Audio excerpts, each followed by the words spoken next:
Woo woo. Woo woo. Our intro music. I just did it.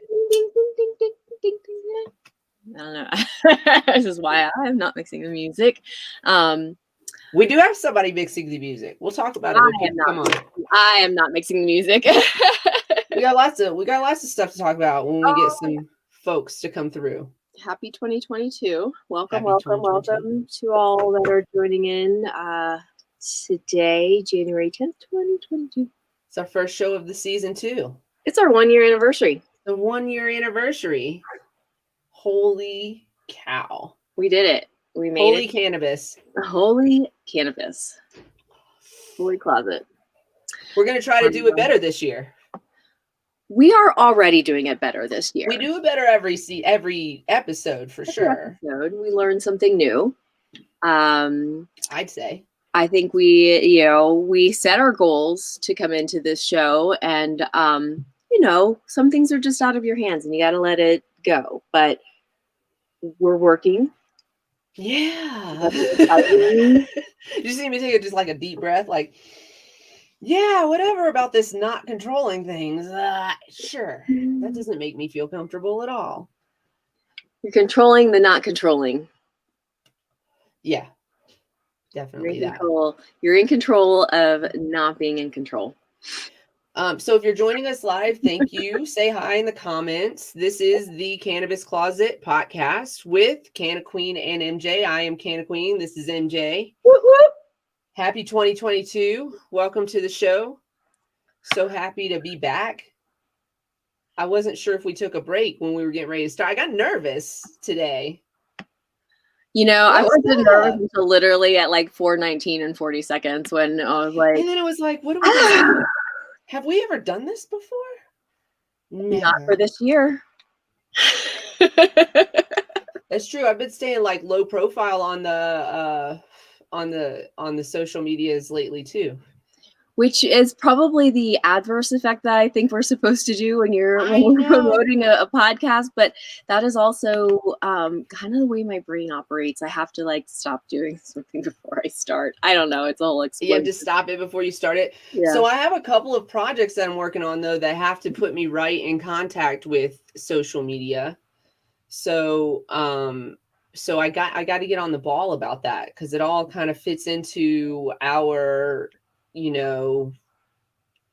what we want to do, our platform. Our platform. That's what I was looking for. Exactly. And that's the, same. I had this conversation of, that's in the business of what we do. It is about, social media is the market, is part of marketing, and you have to do it. You have to play the game because that is where, have growth. It's the easiest way to attract a large audience, which is part of our goal this season. Very much so. Our numbers. We would like to attract a larger audience. We would like to educate more individuals, and we want to be in the ear pods of more folks. So that's our goal this year for sure. So, absolutely. We've got a lot of new people that liked our page. I went through my whole personal list and invited a bunch of people, and I hope they're tuning in soon. So also, if you are on our Facebook or our Instagram and you are on our page, if you wouldn't mind inviting your friends to come like us, like our page, they could just say no, or they could not say no, and they could click that like button, and that's going to help increase our viewership. And we would like to give the dinosaur away this year. So yes, that could be a thing. Today, is our first day back. So thanks for joining us if you're joining us live. And thanks for joining us after the fact. If you're joining us on Spotify or Apple Podcasts or Google Podcasts, shout out. Or any of the other podcast stations, let us know where you're listening from. We would love to hear from you. We are back for our first show of season 2. And today we definitely want to just kind of get into the new rules that we can expect across the country. So we're definitely going to talk about that today. Happy new 2022 regulations. Yeah, with the new year comes new regulations. So we're going to pay a little bit of attention to that today. But I want to talk about, so for the holidays, they were kind of weird for both of us, I think. So I want to talk about that before we get into our main subject today. Yeah. The holidays were really weird for us. We spent Christmas together. We were in the same place for Christmas, which was amazing. We had dinner together. We watched Christmas movies. We went and looked at the lights around town. We took our dogs like Christmas light. Check out the Instagram. We put pictures of us out and about and a little bit of sledding. You put our sledding adventures on the page, yeah? Yeah, I did. We went sledding. That was fun. I love it so much. I keep going back. My back, it does not love it, and it's been hurting for. Have you tried the alternate routes that don't have the bump? I haven't. Oh, okay. Oh, you have. I won't. I have not. Okay, I've not. I've not. But I've also been doing other adventures. We've been going ice skating. My husband was out of town for the holidays, and so he's back, and now we're going on all these little adventures. So we've been ice skating. And we went to the hot springs the other night. It's pretty nice. That is, you're redating. Yeah, and we are. Happy birthday! Shout out to my husband. Happy birthday, husband. Today's his birthday. We're 45 this year. Can you believe that? Because I can't. It doesn't feel like there's been 45 years on this planet. Where did they all go? I know. Where did they all go? Well, some of them went to spending time with this guy. So happy birthday. Happy birthday. Yeah, you look amazing for 45. I want to say that. And he does work out and, does. Why is it that whenever you're younger, 40s is like, oh, it's so old. And because, well, I feel like we're way too old. Is that why? 40s is the gateway to old. No, I think I think that our generation is younger. I think 45 was maybe old when our parents were. He says health. I like this. Health is wealth. So see, be rich in life. There you go. You know what? And health did take a different turn or aspect, and health changed, somewhere in the, start paying more attention. Yeah. To different. We're letting go of our anger issues, and we're going to therapy, and we're doing yoga.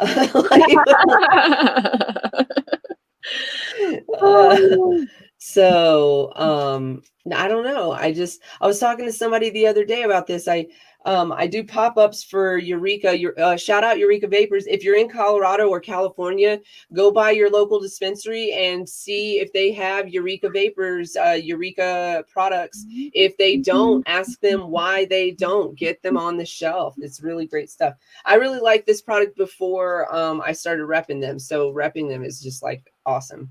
And if you're in the Durango area and a dispensary that you go to doesn't carry Eureka products, tell them to get in touch with me because I will help them out. I will make sure that they get them. I'll get them a sample pack so they can try them first. So they try before you buy. You know what I'm saying?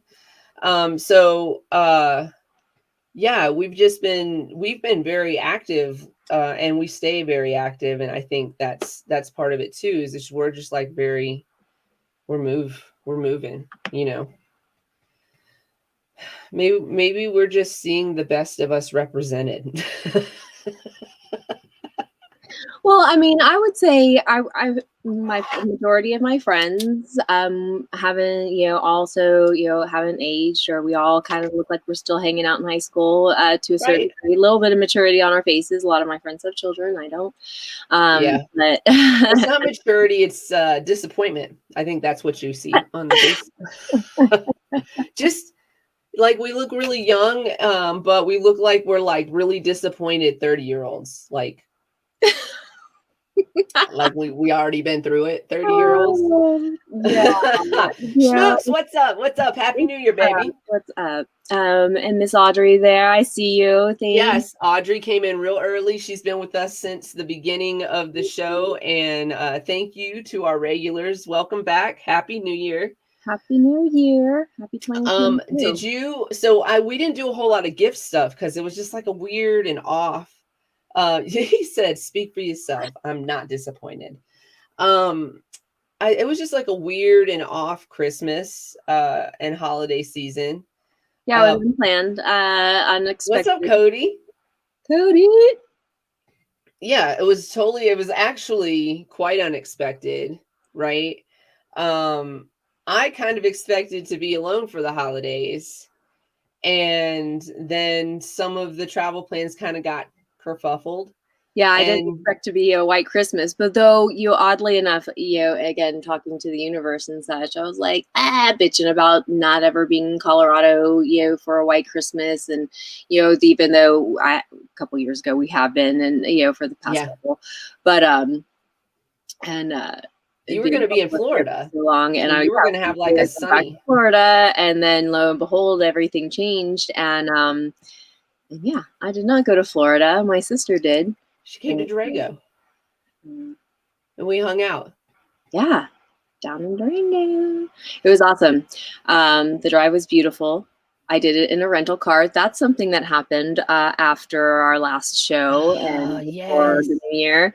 Is my last clinic of the season. I caught a buck on the way home, and he totaled my car. And I'm safe. Lady was safe. Everything was good and dandy.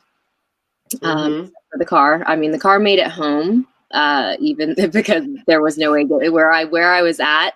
I couldn't get. I barely had signal. My poor sister had to was on the on the speakerphone when all this was happening. So she's like, I'm never talking to you on the phone again. No, I mean, she's probably got PTSD about it. Yeah, pretty much. So so I've been dealing with rental cars and buying a new car, and I'm actually, today was full of that stuff. So yeah, you took care of some of that stuff today, and then you're going to be getting a new car this week, right?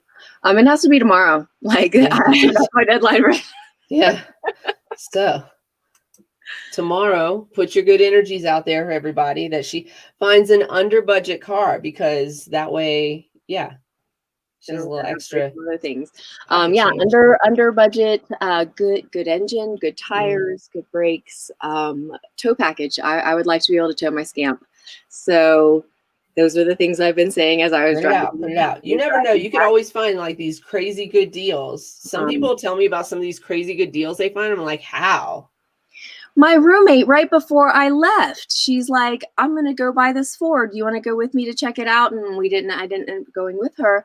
And then all of a sudden I pull in and I see a Ford without a plate. And I was like, and it's this cute little Ford SUV. Is it like a real SUV, or is it a compact SUV? It's one of their compact ones. It's not the Explorer or Expedition, but it's like an older car or whatever, but it's cute. It's, it looks like, it reminds you of like a VW, like Tiguan or whatever their SUV is. So, but yeah, she got it for like maybe $4,000. She took it to her mechanic up there, and he's like, it's good to go. That's dope. That's awesome. See? And then she is pretty privileged though. And she sold her Subaru for $1,000 or something like that, As long as it doesn't look like a pregnant roller skate. I cannot even with these cars, y'all. Why? When I'm back home, I will take a picture and we will figure it out. My next car is going to be an actual, it's going to be an actual SUV. I want my Xterra back. I would like an Xterra Pro 4X this year. Thank you very much. That's what I would like to see myself in this year. Is all I'm saying. The only roller skates I want to see are the ones on my feet. Because also my birthday's in March, y'all. Pisces. So, so I have actually we didn't get that many, we didn't do gifts too much. Your sister sent me a gift, which I really love. It's hanging above me right now. It's a hummingbird, Yes, and it's like hanging. thing. So it's really beautiful. And it's hanging up there. But I got this other unexpected gift, and it's probably one of my favorite things that I've gotten. And I'm not sure how this person got it right at all. But I put it onto my little tray here. But it's an incense burner, if you can see it. And it's it's a little chakra tree. It's got all the chakra stones in it. Like all of the chakra stones are in it. It's so cute. So were you just looking at it and you were like, because first you were like, what the fuck? Well, the first thing I said was, what the fuck is that? And then he said, I think this is for you. It was in the back pocket of a pair of pants that he received for Christmas as a gift. And then, so it was wrapped in tissue paper, which now we all know where, if you've ever gotten a package from us, you will notice that it is full of probably like paper towels. Yes. This is where we've gotten it from. Okay. So this gift was wrapped in numerous pieces of tissue paper and stuck in the back pocket of these pants that were sent to him. And so I was like, when I first saw it, I was like, I noticed the chakra stones right away. And so I was like, okay, that's cute. But then I was like, what the fuck is it? Like, like, why is it a jumble of stones? Why are you sending me a chakra tree? What is this stick for? I was like maybe I wasn't stoned enough. I don't know. But then the next morning I came out and I looked at it and I was holding it and I was looking at it and I go, oh, it's an incense burner. You put incense sticks in it like immediately. And because I've been really tuning into like my chakra work lately, it's kind of caught me off guard that it's kind of such a perfect gift. It's small and it kind of fits the motif around here. And this one doesn't fit because this stick is super thick, but it fits most of my incense. And it was, and it's from, and you guys, it's from my mother-in-law. Unexpected. And I don't know how it happened. I don't know how it happened. We don't speak. It's not, we've never been in a fight. We've never like fought about anything or whatever. We just don't communicate, you know? So it's just like a strange, she communicates with my husband on a weekly basis, but they don't talk about me. Like I'm not a subject that they come around. So, yeah, I don't know. It's just like, did she pick this up? And I don't know. It might have been an accident, but it might have been not an accident. You know what I'm saying? So, hey, but whatever it is, I appreciate it. And it's probably one of my most favorite gifts that I got. I also got a bag of King Palms. So, I mean, that's hard to top. I'm not going to lie. A silent peace offering. Yeah, maybe she doesn't forget me on holidays.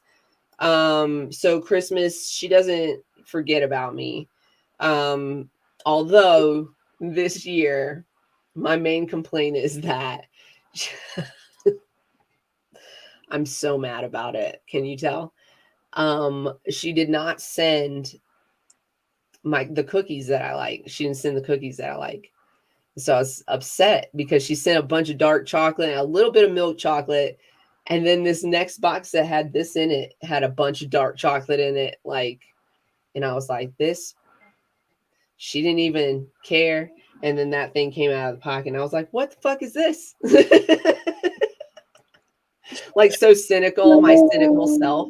But upon reflection of it, I think I might have even had a dream about it or something. So I think that's why I knew what it was in the next morning. I think I thought about it throughout the night or something. I don't know. But sounds about right. Yeah, I try to change my tune whenever possible, if necessary. But yeah, she sends these. So every Christmas we get these. I think they're like shortbread, maybe cookies.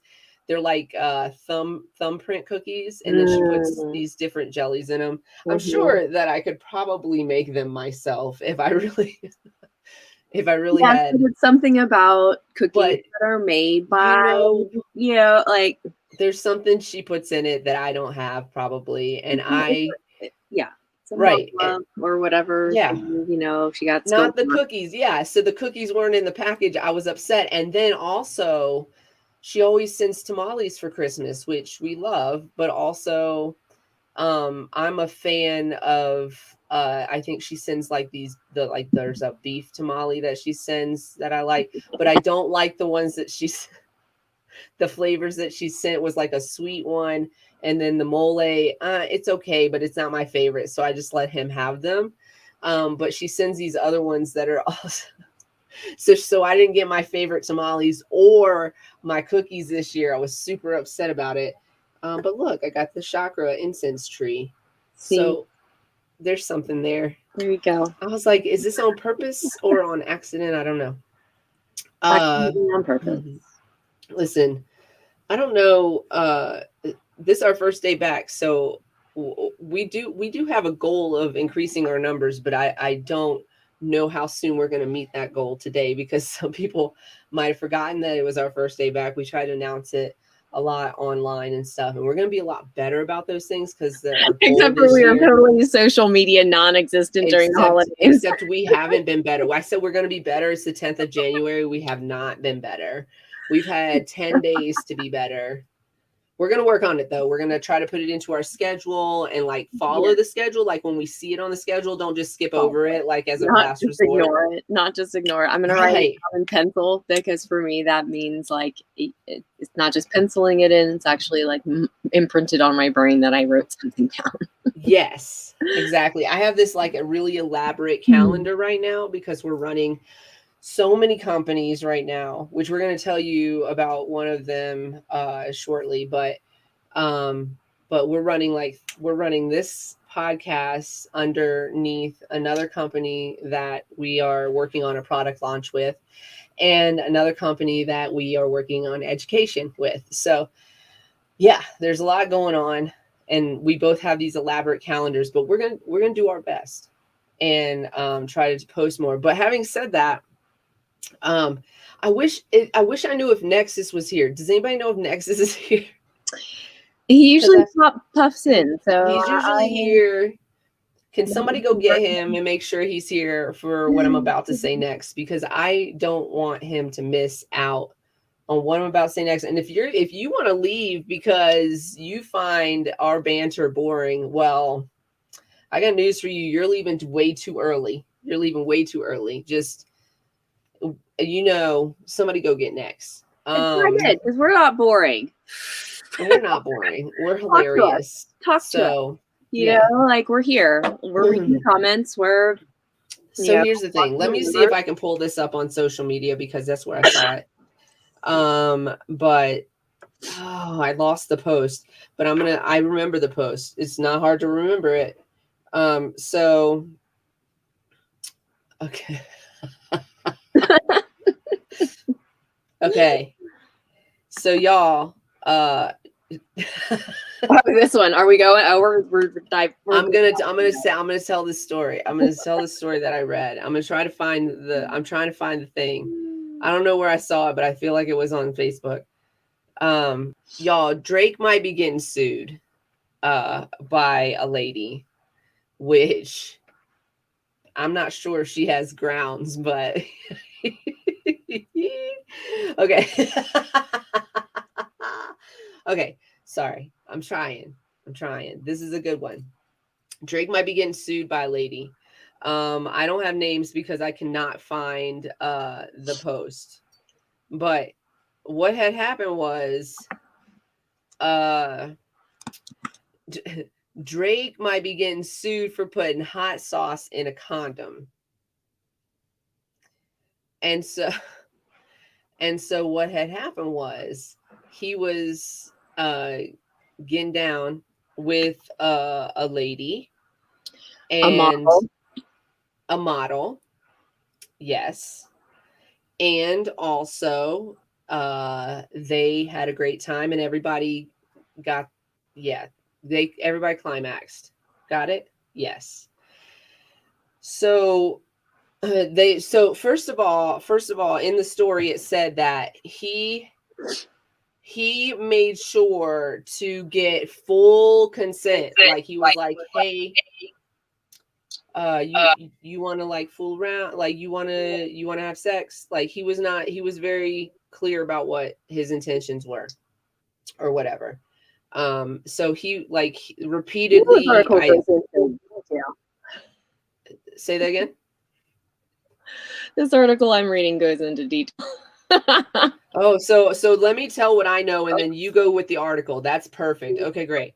Because I can't find the Facebook post that I read it off of. But anyways, okay, so he was with this model. He asked for he made sure that there was consent along the way every time. And then so he just went to the bathroom and then he came out with a condom on, like ready to go. And then they fucked. And then he went to the bathroom after everybody was done. He went to the bathroom to dispose of the condom. And he did dispose of the condom. But when he disposed of the condom, apparently he also put hot sauce in with his little soldiers. He put the hot sauce in the condom. So then she went into the bathroom after him to clean up, under the presumption to clean up. Because listen, hey, pause. Pee after you have sex, ladies, is very important. It's very, very important. You need to do that. So just make sure you go to the bathroom and just make sure you pee after you have sex. Okay. Anyways, back to the story. So she goes in the bathroom with the presumption of cleaning up and she takes the condom and starts like pouring it into her vag, pouring the trigger warning. Oh, we didn't follow that on our script. We didn't. All right. Well, now that we've got your attention. Okay. So she's trying to like baby up with Drake, right? And Drake's like not having it, right? He's like hot sauce from a soldier's. So she's pouring this hot sauce jizz mixture into herself and just like she said it felt like she was pouring fire into her vagina. Well, that's when you stop. That's when you should stop pouring anything. First of all, you should be the one getting sued. Honestly, what the fuck? There's clear reason why he wore a condom. That's as bad as like poking a hole in that bitch or something like that. Or like when guys do, what is that new trend called that guys do where they like take the condom off in the middle of sex but don't tell the girl that they're doing it? Yeah, I don't remember what it's called. I don't remember what it's called, but that's the same shit. That's a fucking violation. So, she was trying to get that fucking Drake money. That's what she was doing about. That's what she was going about. So you got the story. There's more details. No, that is the gist of it. It just really goes. That's the gist. The gist of it.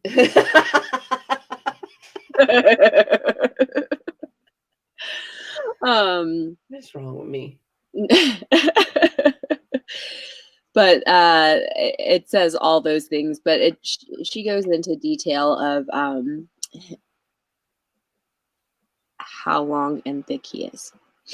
Oh yeah. She definitely described his genitalia in inches and girth, right? Yes, and all those things. The booby-trapped condom, fished it out, and he admitted that he poured a packet of hot sauce in there to kill the sperm. Hells yeah, he did. Hells yeah, he did. But Yeah, Drake, she was being spermicides scandalous. exist. She was being scandalous, and she got was being burned, literally. Yeah. Like, Also, spermicides exist. And I believe most condoms have them. So, like, I don't know if you have to put hot sauce in there. Like details. 7. What did she say about his penal? Are we gonna get sued? 7. Listen, I'm the reading an views of other. article. Listen, this is a red article. The views of others. MTOnews.com is the article that we're reading. Talk to them about it. Don't talk to us about it. Statements and things here. We didn't write this stuff, people. We did not. We are just reporting on some truth news. They did we are the Cannabis Closet. They smoked weed for a bit, and he asked if she wanted to have sex. She said she was very intent on ensuring things were consensual. They started with a bit of foreplay, and then I wish she had gotten into detail about that. I wanted about Drake's foreplay. You want me to send you this article? The foreplay. She just said they just did a little foreplay, right? She didn't go into details about the foreplay. I don't think. Is a sentence right here about it. Well, go ahead and read it.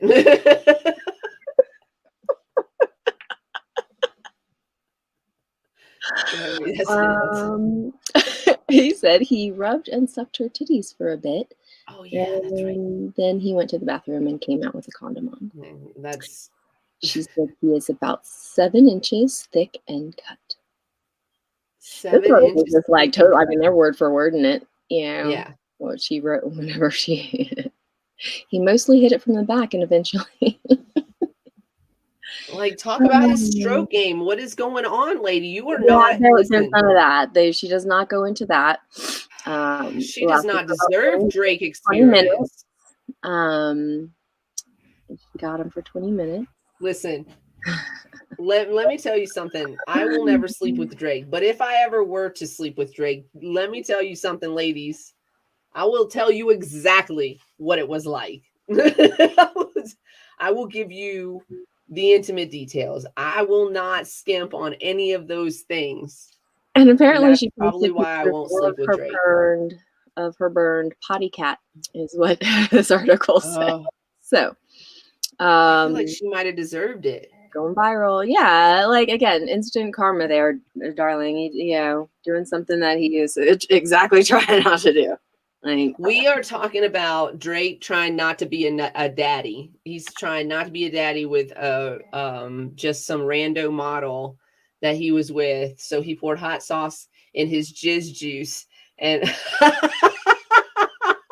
I'm sorry, I cannot resist. It is not my fault. I was born this way. That is not the topic of today's show. This is just our, we are still bantering about what the heck has happened in this first week of the new year. They were smoking weed. That's why it was relevant. That's why it's relevant. No, we are just reading up on social cannabis aspects. It was my favorite. Like, I want to try to bring like a shock and awe. Are we like shock and awe to the banter a little bit? And I saw that, and I was like, immediately, I was like, we have got to talk about this. So I don't know if there's any dudes in here right now, but would you like there? I feel like there's better ways to do that for Drake or people like Drake. They actually, I mean, hot sauce is cheaper. I'll give you that. But they do sell spermicides, and Drake is a bazillionaire or whatever. And so he could afford that little caveat. Plus, I think most condoms come with spermicide. And also, don't pour condom juice into your... Don't do it. So that's filthy. It's just no, just don't. That's filthy on so many levels. Not just like on a not just on a physical level of filth. first of all, physically, that's filthy. The first thing I'm doing, if there's anything we got to rinse this shit off immediately. Like, somebody get it off of me. I'm not trying to put extras. No, we don't. That we're done. Are we done? Okay, then we got to get it off. We're not in the bathroom anyways. All right. But from because that's dirty, that's filthy. I'm not judging you. Whatever your kink is, fine. But it's also like dirty on like an ethical, like a human being level. Like that's dirty. You know what I'm saying? You don't. I mean, I know she was doing it for money, of course. You know, she wants that Drake money. She wants that Drake baby money, whatever. I don't think that. I mean, I know girls are doing that in ways. You know, there are women out there manipulative, manipulating the situation, but it's just bad karma, ladies. Don't do it. Don't do it. No, your kid's gonna hate you. It's not. It's going to be a bad relationship. It's don't just use like a child as a pawn or ever. Like, it doesn't even matter if your baby daddy is a bazillionaire. Okay. Like, don't use your kid. Like, these are kids. They didn't ask to be here. So we got to like raise them up right and everything. Oh, yes. Hey, to just switch gears completely and totally though, that video I sent you the other day, did you get to watch it? The PLP? No, the one I sent in our group message a video from this guy who says, and it's a guy I follow on TikTok. He says, that he's raising his daughter on purpose. Have you seen this? Oh, yes, I did watch that. The person's name was David Patrick. And we're not, I'm not going to mention when I text you guys. No. Oh, why do you remember that? We don't have to talk about that. But his message was really, if you're that girl that's always been told that you're too loud or too aggressive or that you should be quiet and know your place, he talked about that. He talked about having to raise a girl in a society who makes girls believe that that's really the reality, when in reality that men don't get told that at all, ever. Can we share that on our Facebook page? Can we share that on our Facebook page? I haven't, but I do have the video saved. It's a longer video, so that's why I haven't shared it on our Instagram or our Facebook. But I can share it on our Facebook for sure. But it was just like a really interesting message that he's like, I'm raising a daughter on purpose. I'm letting her know that she can take up space. Like I'm obviously not at all close to his words, but he's basically letting his daughter know she can have a voice and she can take up space. And it was like this really beautiful message. I sent it to a few women I know just via text, just because I know that like most of the women that I interact with are not good girls, what he described as good girls, which are the girls who are quiet and don't have an opinion and know their place, and right. And so sorry for those that aren't watching. Yeah, she's air quoting over here, but so it was like, I was just sending this message to some of the females that I interact with on a daily basis, but also like this could go out really to a majority of the women that I know, that thank you for not knowing your place, and thank you for taking up space, because like that's really important. And we've got to show like the younger generation that it's okay to use your voice and to have a voice, and that all that other is bullshit. Like you deserve space just as much as the next. I started really using my voice more in the airport after realizing that I was sometimes shrinking when I was going through the airport. If there was like a man or like in front of me or whatever, or somebody, taking up more space than me, usually a male. And then I would just like step back for a moment until I got a space to take my small ass around and like get through or whatever. But instead of doing that, I had heard something about how, women tend to try not to take up as much space or like and I it was like, you're allowed to do that. You're allowed to have space in this world. And so I started using my voice more as like, excuse me, like, get out of my way, like, move over, like, don't take up the whole, first of all, I don't care if you're a man or a woman, don't take up the whole walking thing. Listen, to the right if you're not walking. Okay, it's in the instructions before you even get on the machine. Before you even get on the dang tram or dang. Okay, so anyways. But it resonated with me too. I mean, I did grow up the quiet, shy, wallflowers until I did find my voice. I was a cheerleader. I also was, was in drama, and it was a whole different aspect of and then even just how much it has launched me, into, adulthood of, I have a, I'm like, oh, I didn't find my voice until, and I was like, oh, wait, nope, there was this other time when, and I keep backing up to the times when I realized that I'm allowed to use my voice. I'm allowed to say what I need to say. I revert back a few, of course we do, because we are told that, good girls are quiet and this and that. And and that's how I was perceived all growing up. I was the angel youngest, child. And, when I started using my voice and becoming, and the black sheep and the, one that has chosen the path to the left, it's a whole new. They're surprised. They're like, what happened? Like, we don't know you. I'm like, it's just that, I'm not, I have the opposite experience where I didn't know how to use my voice, but I definitely used it. And I was definitely not, I was a good kid, but I was like definitely not like the quiet girl. If I had something to say, I said it. Right. I remember times when I didn't say it. And those are the times that I struggle with the most, because I don't want anybody to think that I wouldn't say it. Like, you know what I'm saying? Like the projection of who I am to you all, the audience, to people, is this strong and very independent person who says what she needs to say and doesn't shrink from definitely not a man, like, and that's not always true of me. And so those are the times where I like really have to work on myself, on like loving myself in those times too. You know what I'm saying? Yeah. Because those are the times that why didn't you say? And I just kind of beat up on myself. So yeah.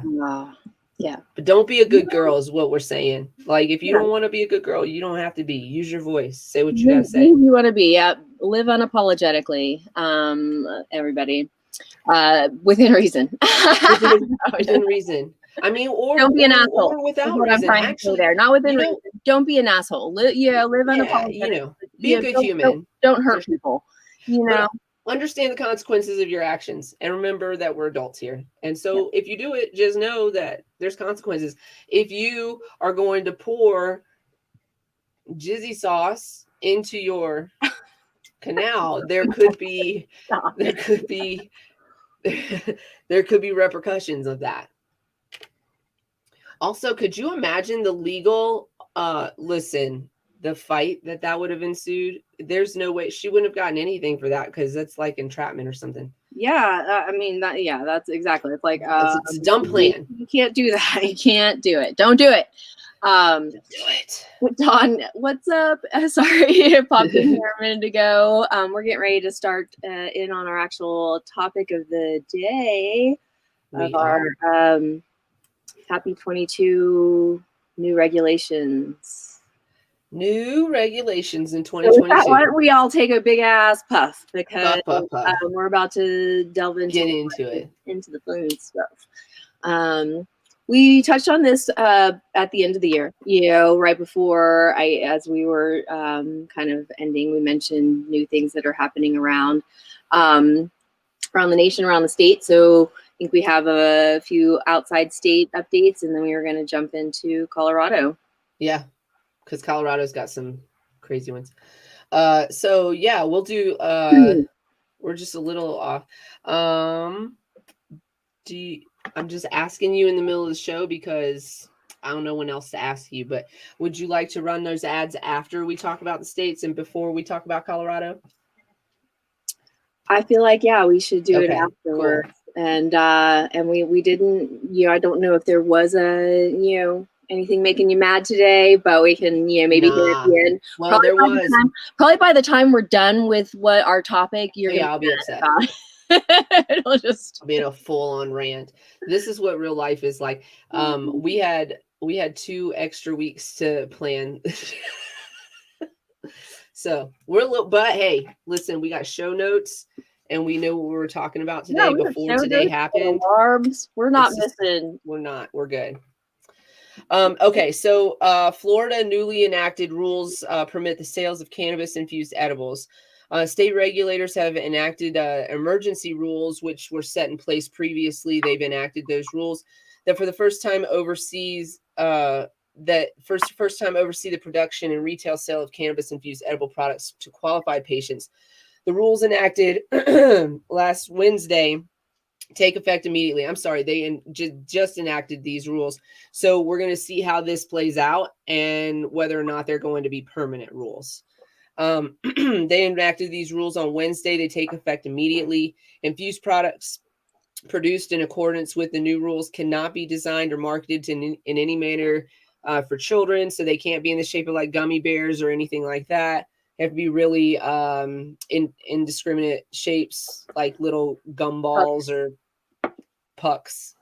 And must not resemble any commercially available products either. So they can't look like any other candy. There's a whole thing in Colorado when we first started, like in the beginning, where there were a couple products that had to like switch up their marketing because of that particular rule right there.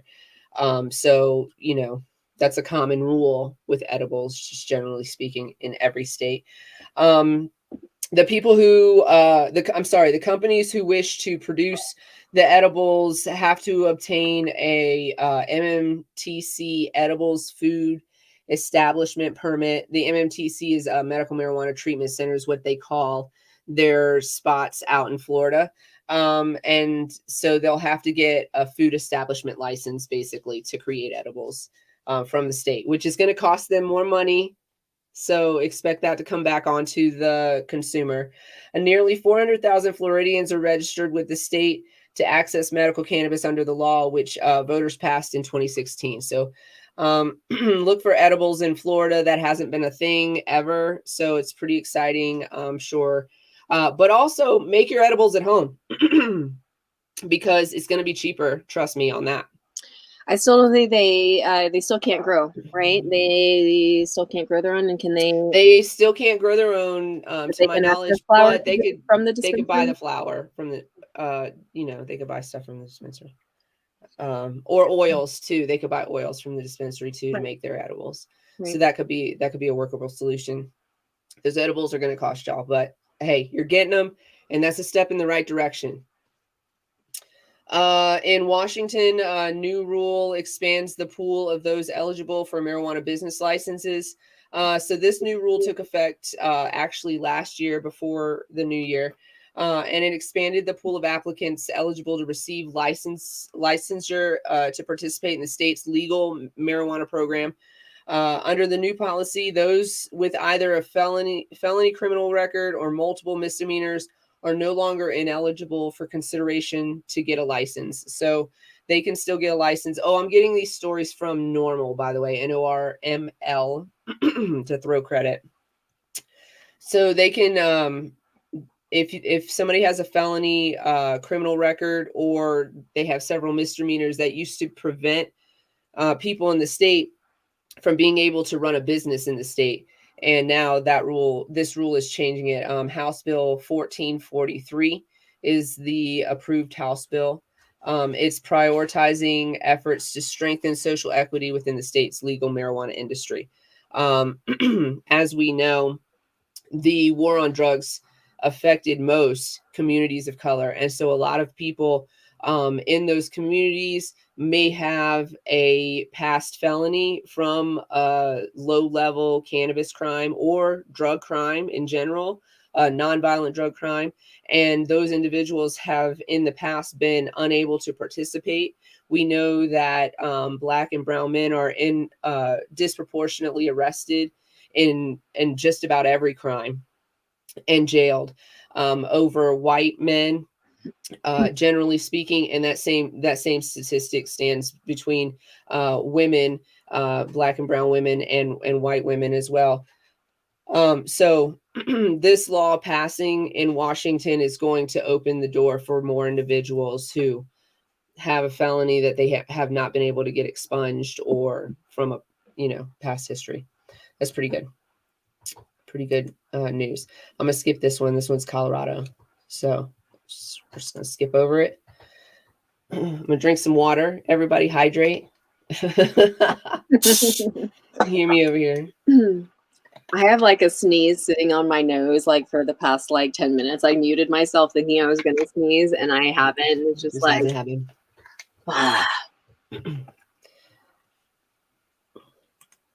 all right. Going straight into Oregon. New rules increase the amount of cannabis adults can purchase per transaction. Adults can now purchase up to 2 ounces of cannabis flower from licensed retailers under the amended rules by the Oregon Liquor and Cannabis Commission. The rules updated, which increases the quantity of flower a consumer can purchase from 1 ounce to 2 ounces. Is this under their just an adult as an adult use? This is their adult use program. This took effect on January 1st. Last year, they enacted the legislation, Senate Bill 408, increasing the allowable amount of cannabis flower that can be possessed by adults in public, which is up to 2 ounces. The state allows those 21 and older to legally possess even greater quantities within the privacy of their own home. So if they live in the state and they can grow their own, they can have even higher quantities. Other rules issued by state regulators permit expanded routes for certain delivery services and increase the THC content permitted in adult use products. The latter changes will not take effect until April 1st. So we'll just do another rule review when that happens, I'm sure. But that's excellent news. Good job, Oregon. Love to hear that.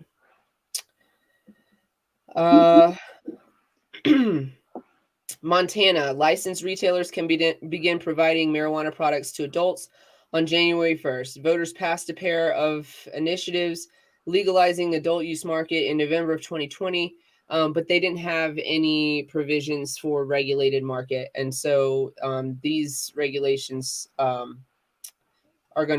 taken effect as of January 1st. Pennsylvania, starting January 1st, certain employers in the city of Philadelphia will no longer be able to test applicants for marijuana. So this is going to be not federal employers, but state employers, and just general like employers in the state who aren't like federal, like federal organizations is what I was looking for.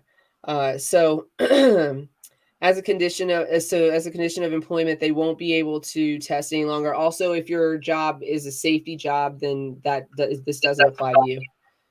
Employees in certain safety-sensitive positions, such as police officers and those who supervise children or medical patients, will be exempt from the policy, as will those employees who are mandated to be drug tested under federal guidelines. So again, it would be like a federal organization. The City-Wide Ordinance is similar to those recently adopted in several other communities, including Atlanta, Baltimore, and Kansas City. It's interesting because Kansas City, Kansas, or Kansas City, Missouri? It didn't specify. I mean, let me click. Let's see if it says anything. What I was going to say is, though, it's not legal in Atlanta, yet they have this as a policy. It is legal in Maryland medically. It is Missouri that they're talking about. Okay.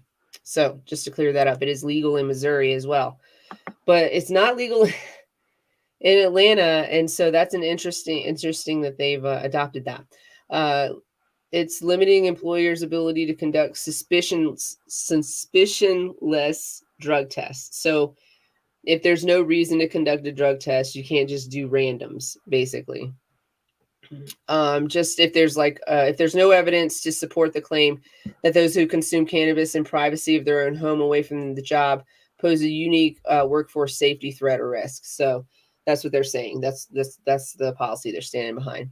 In Louisiana, beginning January 1st, qualified patients for the first time may be able to purchase herbal formulations of cannabis from licensed dispensaries. Man, Louisiana, y'all are special. This past June, lawmakers repealed the state's longstanding ban on herbal products. Under the new law, medical cannabis patients will be able to purchase up to 2.5 ounces of medical cannabis flower from licensed providers. Herbal formulations of cannabis, baby, I love it. I just can't even tell you how much I do. It's crazy.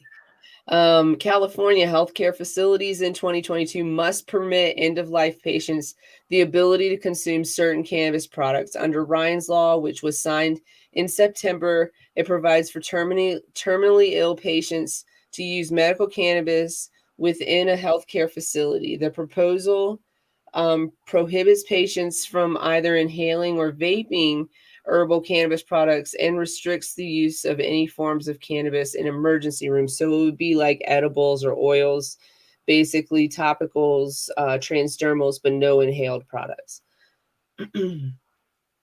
And I had something else for California too. Let me pull that up and see if I can find that while I look at this other thing. And then Arkansas state lawmakers passed a pair of bills in 2021 to expand patients' access to medical cannabis products. Senate Bill 654 permits non-resident patients to legally access medical cannabis in Arkansas for a period of up to 90 days. That means, ladies and gentlemen, that Arkansas has just regulated or put into their regulations reciprocity. So that means if you have a medical card from another state, then you can go to Arkansas and take advantage of their medical program. That means that you don't have to travel to another state and illegally take your medicine. That means that you will have access to medicine. Now, you will have to read up on their rules. Some states require you to let them know that you're coming or something like that, in advance. That's the registration. Hawaii does that, where you have to pre-apply, so it's 30 days in advance. Right. So you'll have to take a look at that. But if you are traveling to Arkansas, I don't know why you would. No offense, Arkansas. I love y'all. Just we used to, when I was a kid, we used to go to what is it called? Oh, shit. It I don't know. On our way from Oklahoma to Florida, Little Rock. It was the springs, I don't know. Is it? Oh, I don't know where hot springs are out there. Is there hot springs out there? Hot spring? I don't. I would maybe when we go on the road, we should do a tour of all the hot springs. Hey, I mean, there are whole books written about this. Jazz. It's not a bad idea. Who's funding it? I know. That's what I want to know. Yeah, we can do a summer tour. We can hook the scamp up. I'm gonna have.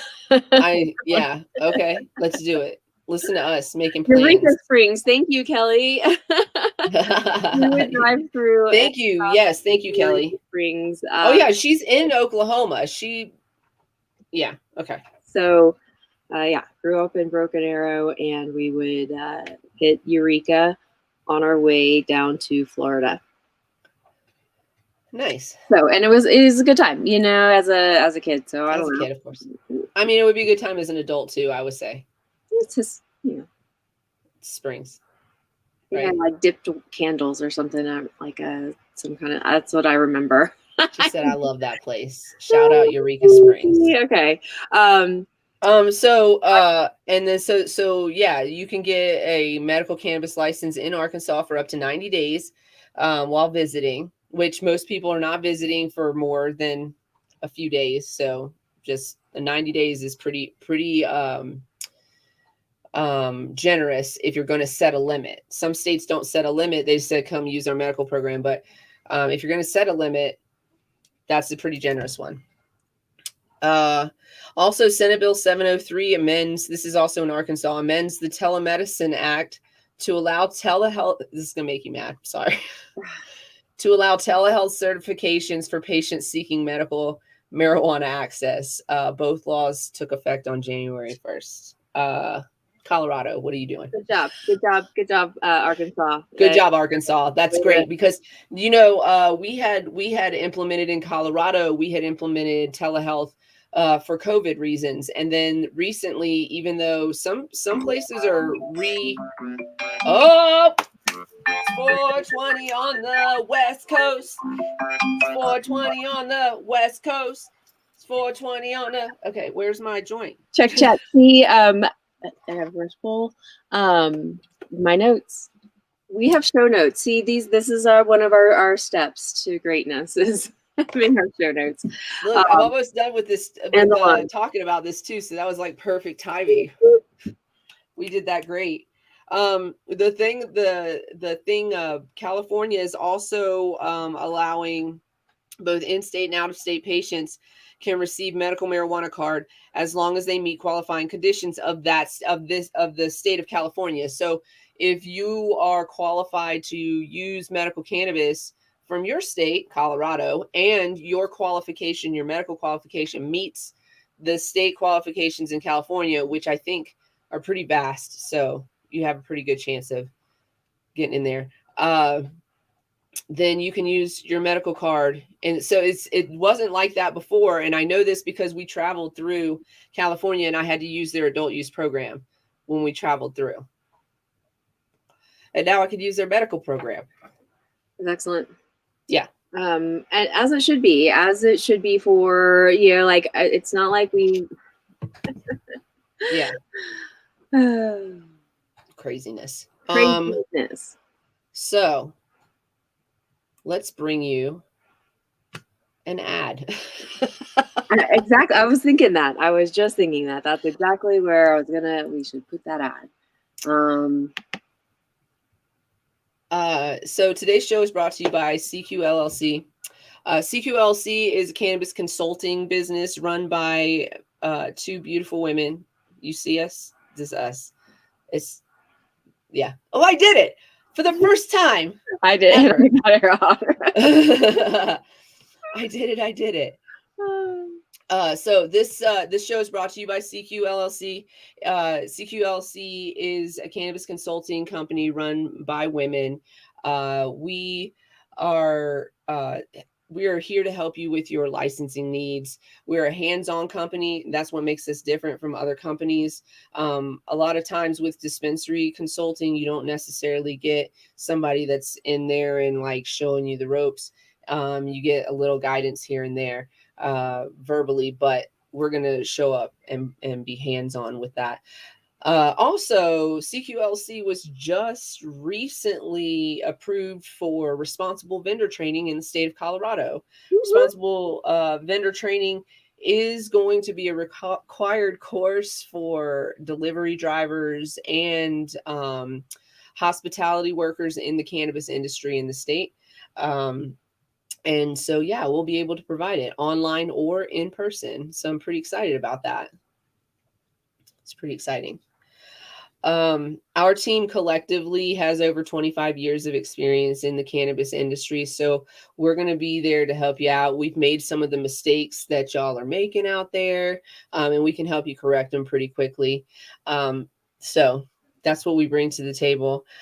As far as RVT, it's not a requirement for everybody in the state that works in cannabis, but it is really very helpful to make sure that your team is up on all of the new laws, knows how they're going to be enforced by the MED, the Marijuana Enforcement Division in Colorado.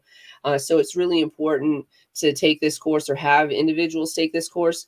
Additionally, the MED is going to use whether or not the people in your company have taken this course as a mitigating factor if in fact you get any kind of like administrative violation or something like that. So it's pretty important to take the course. Not to mention that a lot of times employees just don't get the updates for the rule reviews, don't know how the rules are implemented or how they're going to be enacted.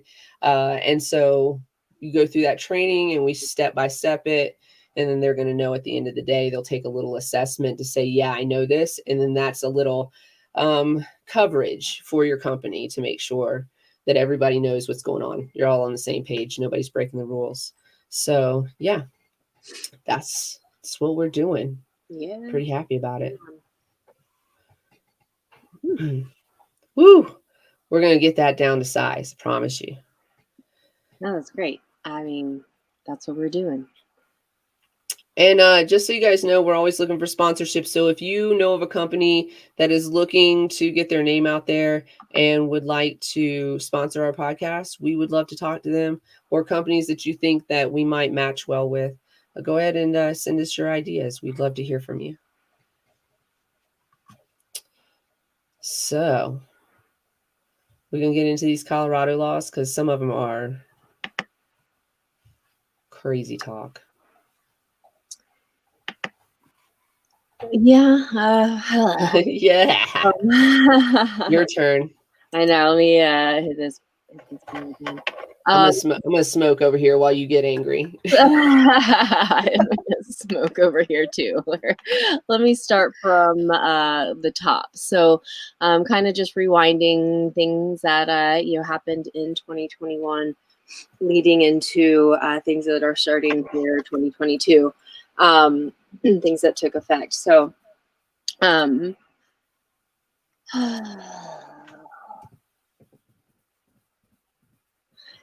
it gives a whole history. So we're going to start from the beginning. Yeah, it does give a whole history. I really love this article that you sent over. This is from newbernlaw.com. This was written July 12th, 2021.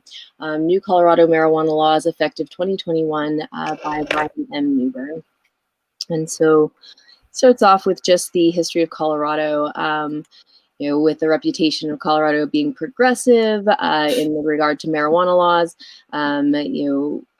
that's questionable these days. Yeah, exactly. So it says Colorado's legal framework has cultivated a booming billion-dollar marijuana industry that presently makes up 2% of the state's budget.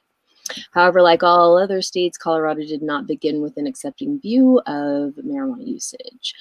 Colorado was actually among the first states to criminalize it in 1917. So that's fun. In before Henry Anslinger, that is interesting history there. But they didn't last long. So in 1975, Colorado also became one of the first states to decriminalize it. So yeah, it wasn't too long. A couple decades later, in 2000, of course, Colorado voters passed Amendment 20, which amended Colorado's constitution to allow for the use of medicinal cannabis in the state for approved patients with medical consent. In 2012, along with Washington, of course, became the first state to legalize the recreational use. With the passage of Amendment 64 and other voter ballot measures. So here's where we talk about being a voter, getting your voice heard, being present.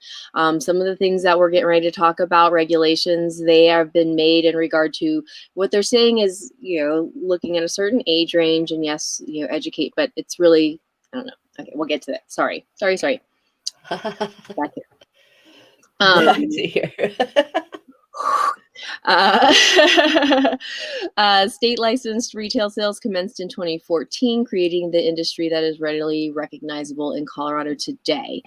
Currently, residents and visitors aged 21 and older can possess up to 1 ounce of cannabis, and residents can grow up to 12 plants at home for personal use.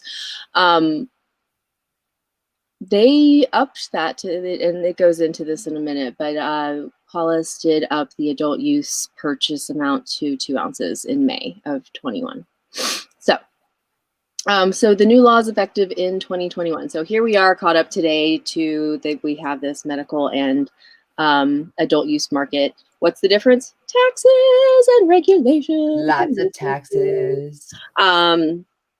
And we still have people are like, oh, people still do medical. I'm like, yes, we still do medical. Of course we do, but it is harder. They're making more hoops for the facilities, the processing facilities to jump through. The capability of products to be sold is being limited and regulated in different ways. And then we're also going to be talking about tracking of purchase limits and whatnot. That's crazy. But they're not tracking adult use, right? No, of course not. No, it's the difference. And then it kind they're of just forcing people into the adult use. But I will say that with that new tracking situation, that dispensaries that have both and know that a medical patient has reached their limit will not let them shop on their rec side. Right. Most dispensaries, well, that's what I've been hearing from most dispensaries. I think it's going to be a technical system thing, is that they're going to have that information available anyway, that person's name. But again, if adult use isn't tracking, then what does it matter? So then I just don't. Then I go to a different adult use store. No, it's forcing. It's money. It's about money. It's forcing the money.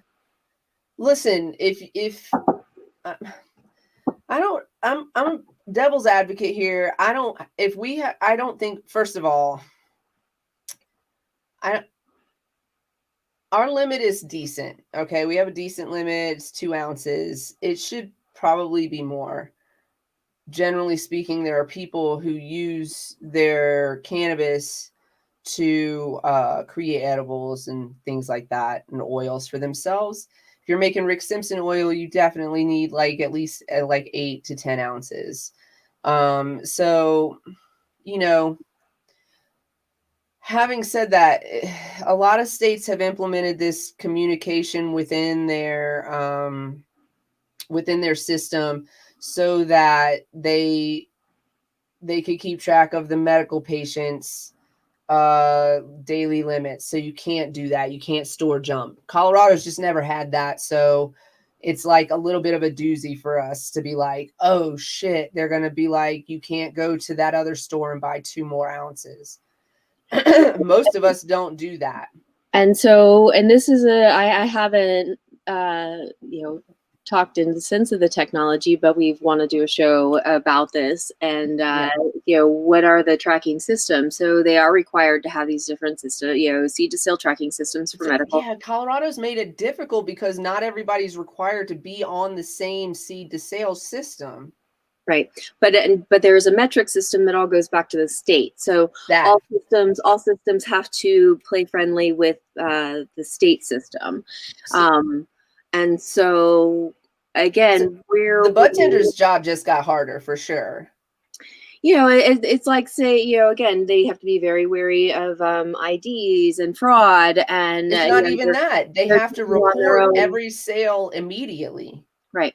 So like their job, they just they check me out, right? They do more everything. Fun. And instead of waiting till the end of the day to it gets more fun because some of the new certification regulations that are coming, on the provider side or on the practitioner side. Worse for them. Again, it's trying to squash our medical system. We've got to stay strong in this medical spirit, and really it's daunting. But here's the thing: we either continue to let them squash us out and push us to adult use, or we start talking about the conversation of, okay, well, let's meet in the middle. I don't want to walk into an adult use facility and have to pay adult use prices. I want to be able to let me show my medical card. Raise my adult use limits. Then, I need edibles more than 100 milligrams. Yeah. Let me show, when you go into, if you go to Vegas, they have reciprocity.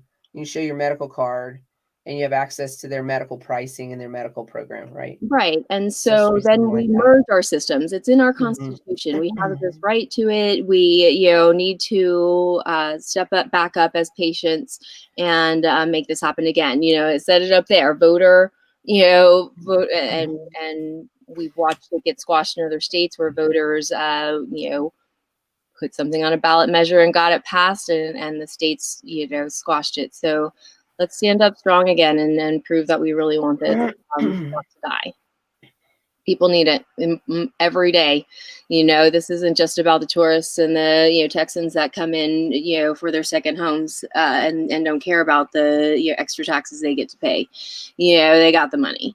So yeah, I think that if you're out of state, it should be a different cost. You know what I'm saying? Like, you shouldn't be charging your in-state folks this. So we're gonna have the links and things of sessions and things to pay attention to this year. We're gonna try. We want to be present in those rooms. That's one of our goals this year, is to stand. We got lots of goals this year. We've got lots of goals, and we're gonna start checking them off. But we want to be present as much as we're telling you guys to be present, and we're gonna supply you with that information. So. We did talk about so new 2021, the social equity program, that did go into effect where, making eligible licenses, for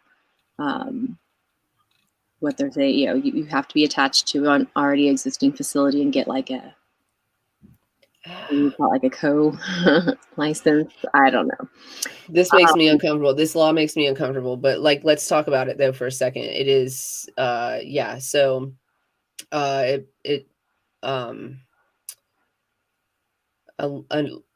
licensee that's eligible for a social equity license has to have been a resident in the area for 15 years in an area that is designated as an opportunity or disproportionately impacted according to the MED. Between 1980 and 2010, the applicant or an immediate family member was arrested for or convicted for cannabis offense, or their household income does not exceed 50% of the median income for the household, which Colorado Department of Revenue determines each year. So those are the requirements, but also they're attached, right, to another license holder. It's like let's just start with residency for 15 years in an area designated as opportunity or disproportionately impacted. Are you serious? While they're out there gentrifying all these neighborhoods and kicking people out. So let's say Colorado is big, and you know what that it's about. Yeah, think about this too. Also, I didn't think about that as a thing, but think about this too. People who are, I guess they would meet that last requirement of 50% of the state median income. They don't have to meet all of these requirements. It says like an either or. But let's think about somebody living in a space for 15 years while their rent goes up and their wages stay stagnant.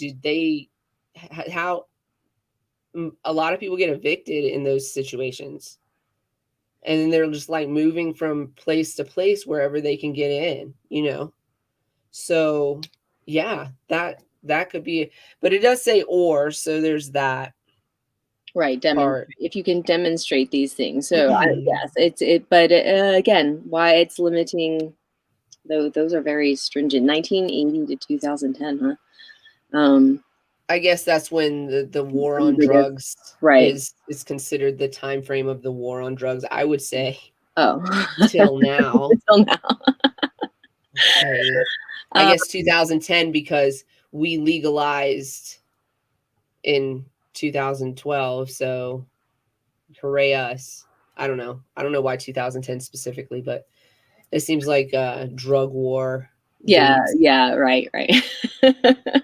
But the problem is that they're not just offering licenses to people under a social equity program on their own. They have to be attached. It's like an apprenticeship program or some bullshit like that, right? It's so it's, I don't know. I feel like that's problematic. They're saying it's to pair them with existing cannabis businesses to learn the tools of the trade. Oh, bitch, they were arrested for the tools of the trade. What are you talking about? They can teach these people the tools. You got a slap in the face. Some of the business. Yes. Our most talented people are still sitting in jail right now. What are you talking about teaching them the tools of the trade? That's really irritating. Yeah. It's frustrating. So it's like, I'm a white dude and I know everything, so I'm going to teach you how to do this business thing. I just because I went to jail because I was doing the business thing too well. Like, come on.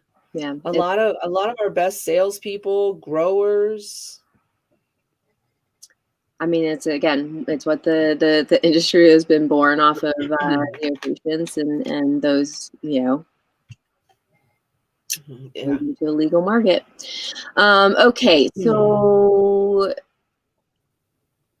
there's additional provisions advancing social equity goals here.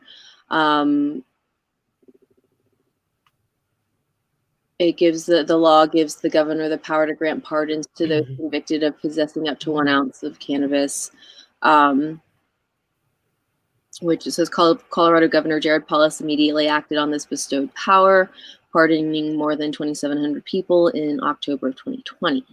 The law modified the felony requirement for licensure, mandating that a cannabis conviction cannot serve as the sole basis for license denial.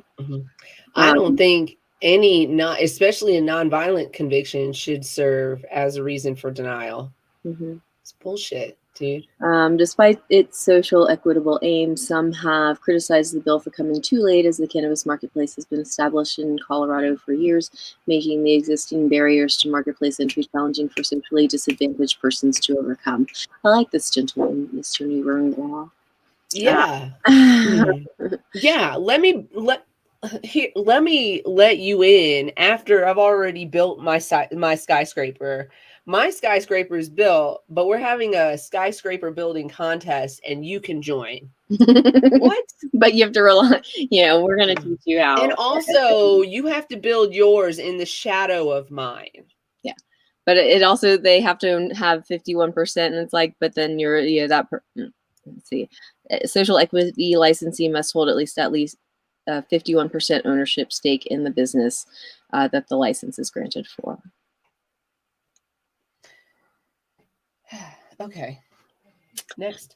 Moving on, residency requirement. Before 2021, all managers, employees. Wait, hold on.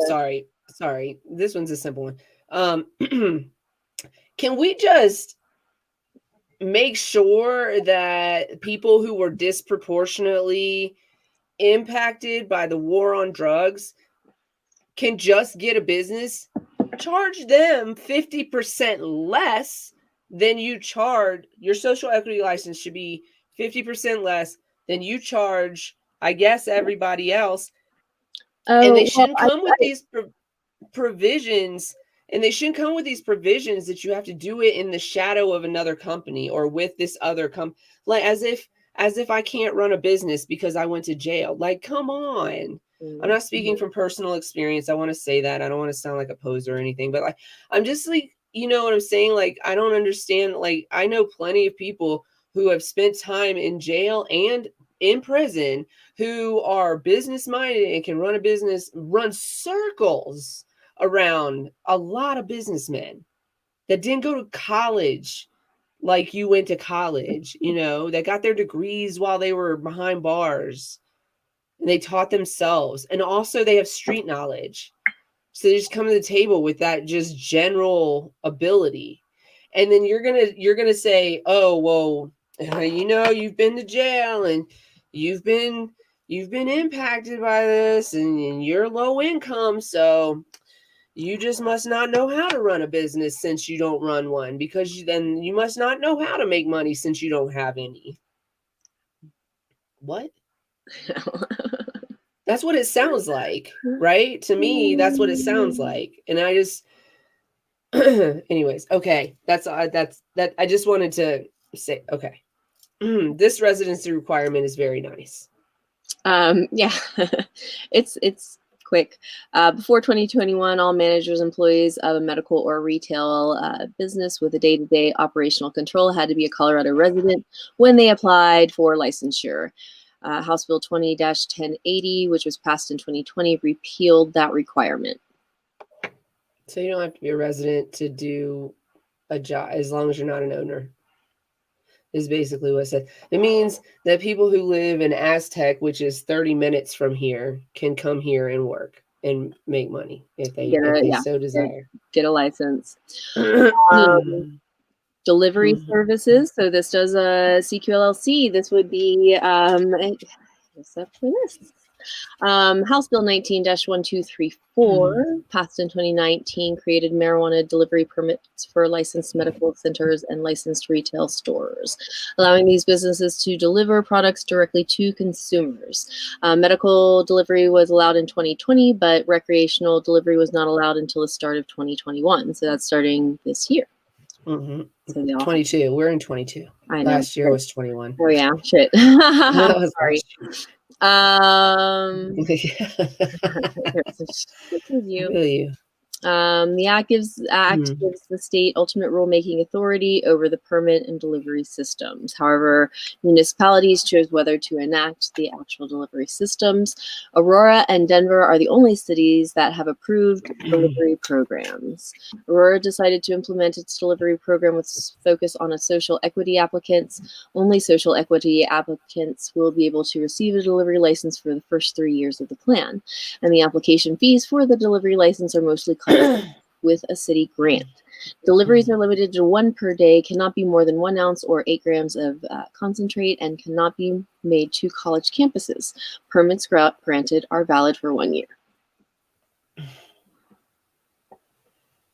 So, I don't have anything to say about that. Other than if you live outside of Aurora and Denver, you should talk to your local government about allowing delivery programs and starting up your own business. Yes. You should talk to your town, your council, your commission, your local municipality. Get your local dispensaries on board. Start a movement. Literally. A movement of start a riot. No, don't start a riot. Don't do that. But yeah, do start a movement. Do start the conversation. Do get people involved and on board. Okay. We're gonna actually let us figure out how to do that too. We will try in all of the things that we have going on to put together maybe some type of verbiage that we can send to our municipalities and say, hey, why don't we have delivery? What do we need to do to get delivery in Durango? In Vail. Yeah. Okay, so the increased possession allowance. So that was May 21st, 2021, that Paula signed the bill that increases the legal amount of cannabis an adult can possess from 1 to 2 ounces. He was having a party and he was like, look, I need more than 1 ounce, bro. That's when he also announced that he would prepare the additional pardons for a person convicted of possessing between 1 and 2 ounces. The law also included a streamlined process for sealing the records of people convicted of possessing between 1 and 2 ounces. Or at all. Previously those convicted had to file the petition with the court, which included notifying the DA office that charged them in additional court hearings. Under the new law, those seeking to seal the records must still file petition in court. However, courts are now automatically required to seal the conviction so long as all the criteria are met. The streamlined process only applies to citizens that have not been convicted of another crime since their release from probation or parole. Oh, come on. They just always find a loophole. I just can't. I don't understand. Why do you need to repunish them for an old crime? Isn't probation and I don't know. Sorry. I just feel like if they're not a dangerous criminal, what are you doing? Most criminals are criminals because of their socioeconomic situation anyway. What are you doing? What are you doing? Just keeping poor people poor. Yeah. Everyone can make money on it but you. Right. What? Come on. Like, first of all, expunge all cannabis convictions. I don't give a shit how much they had. Like, I don't care. Like, there's nothing you can tell me. Like, literally nothing. For the children, no, come on. No. Do you know how many drugs have harmed the children way more than cannabis that doctors gave us? Come on. We're not holding doctors accountable. We're not holding patients accountable for you know what I'm saying? Like, not this way. No, I disagree. Anyways. But thank you for the pardons. Yes. Thank you for the pardons, but also it should just be come on. Yeah. Stop it. All right. So baby steps. Gotta be great, right? Baby steps. All right. No, I'm just kidding. It says new med rules effective in 2021, most simply being a codification of past practices. These new rules that went into effect. Environmental measures, we kind of covered this on our little environmental issue, what they're allowing for in terms of waste and reuse of products, composting and such. I don't want to spend too much time on that one. They're allowing for recycling of packages, cannabis packages purchased from different stores. They're allowing you to reuse the packaging if the packaging has been sanitized. So good luck. Nobody's sanitizing that heck. No one's sanitizing. You have to buy the little actual machines. It's like an infrared thing. Listen, first of all, I don't think that most dispensaries are going to think it's cost. I don't know. Is it cost effective to do this? But isn't there like, that's what I was thinking. Like, couldn't they just like put it? I don't know. There's got to be something out there that makes it like easy to sanitize something real quick. You know what I'm saying? Like, I mean, you would think that something has been invented. I know there are systems like that, but they're usually big and expensive and not cost effective. But I think that in the short term, but maybe in the long term, in this day and age of technology, couldn't there be? I mean, I do have this little blue light sanitizer thing where you can put your keys or your pens or whatever, your mask into it. It's supposed to like sanitize it. Yeah, they should have been more specific about that. Because when I think sanitize, I think that too. But when they think sanitize, I think they think that shit better be clean. Well, and that's I've talked to different dispensary agents about that, and it's like I wouldn't. And when I worked at a facility too, it's like when you bring something back in, if there's something in that container, and then I put our product into that container, and then you come back to me and tell me something was wrong with that product, I don't know if it was clean or not because that wasn't clean.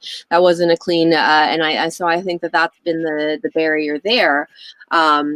But when we're talking about you have to have this child, sufficient packaging and X, Y, and Z, then they should allow for different capabilities for reuse. I think about that every time I use something. I'm like, how can this be reused or refilled, or even cartridges? I'm like, how can I step into a facility and open up my lid and a little machine pumps in there and then I pop it back, instead of billions and billions of cartridges having to be remade and sold and dumped and remade and resold, like when we're talking about losing resources. Yeah. I figured out what I was mad about too, so we could definitely talk about that whenever you're ready. But we're gonna hit some of that too, like because I think it's gonna maybe it goes along with these next. It definitely does. Yes. So to go and drive up windows, in response to the COVID-19 pandemic, the Med decided to make walk up and drive up windows, once thought to be a temporary measure, a permanent option. Oh, but you can't. You still have to see your doctor in person as a medical patient.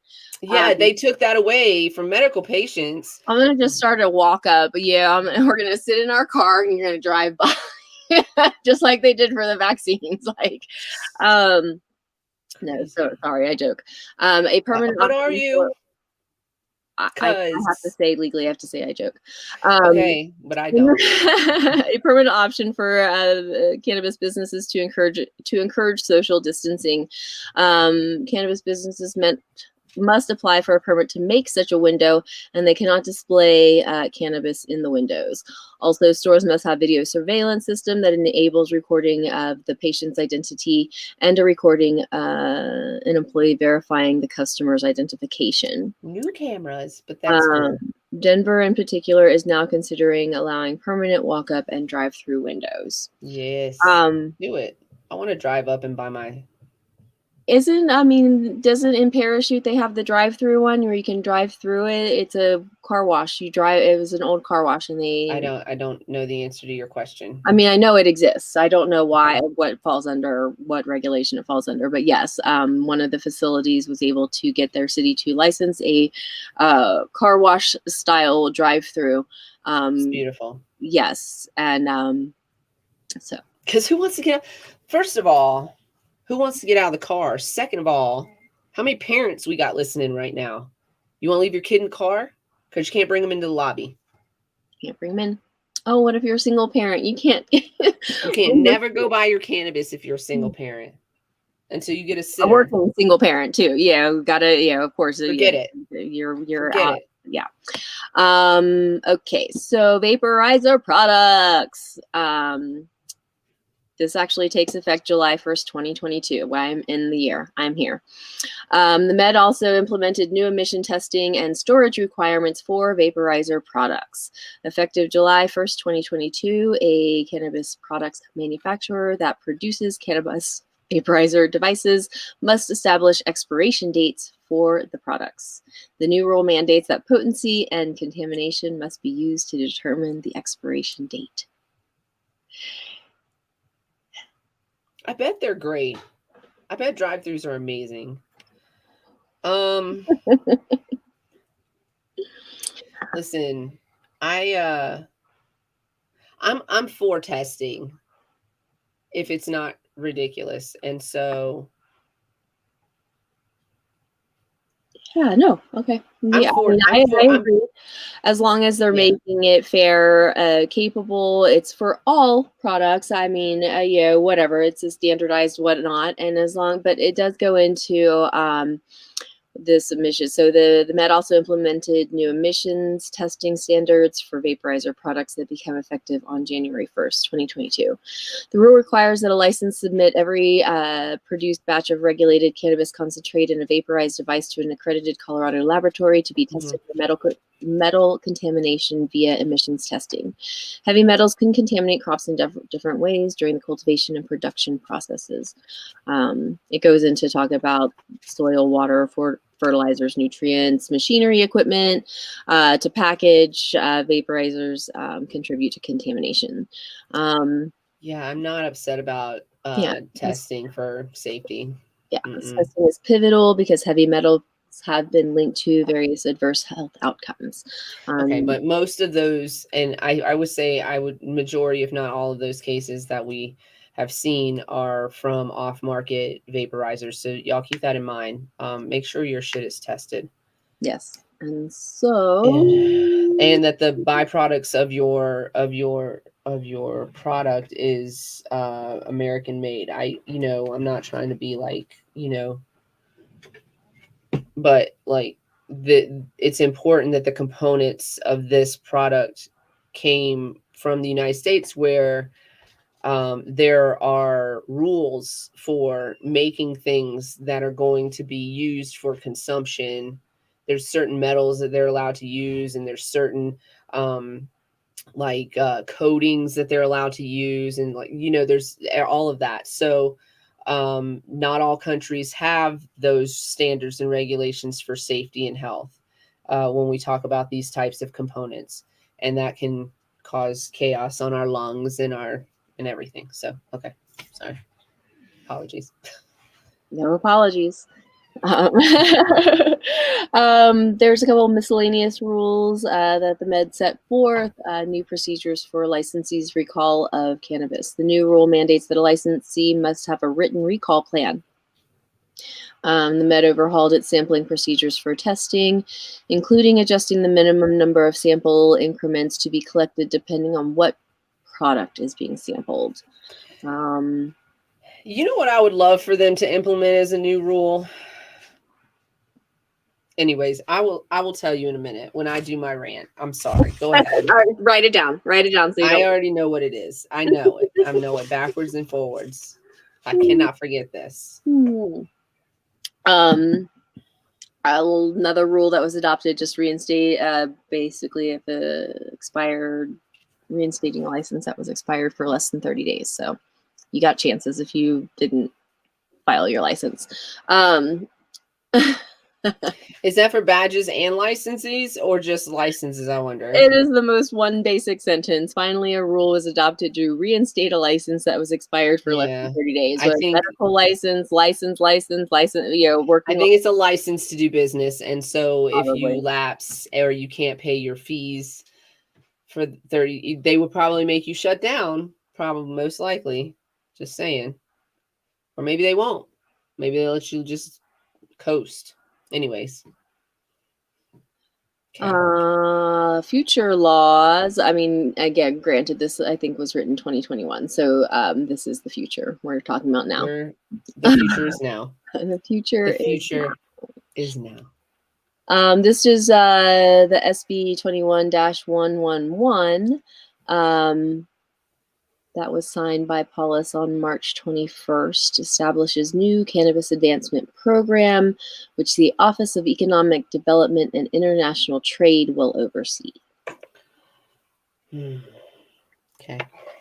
This is the new program that will be supported with $4 million in loans, grants, and technical assistance for the cannabis business applicants that qualify under the state social equity program. So this is what establishes that. Great. That fund. Talks about the war on drugs negatively impacting the family, who's getting assistance under this program. It's a repeat of that information earlier.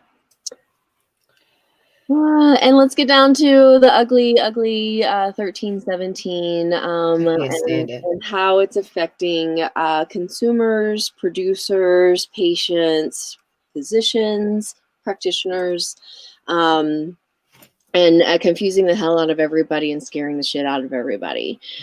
Let's not live in fear, people. Let's be educated about what is going on. Directly, it affects the 18 to 20-year-olds. It does go into a lot about, they do establish some other, what do you call it?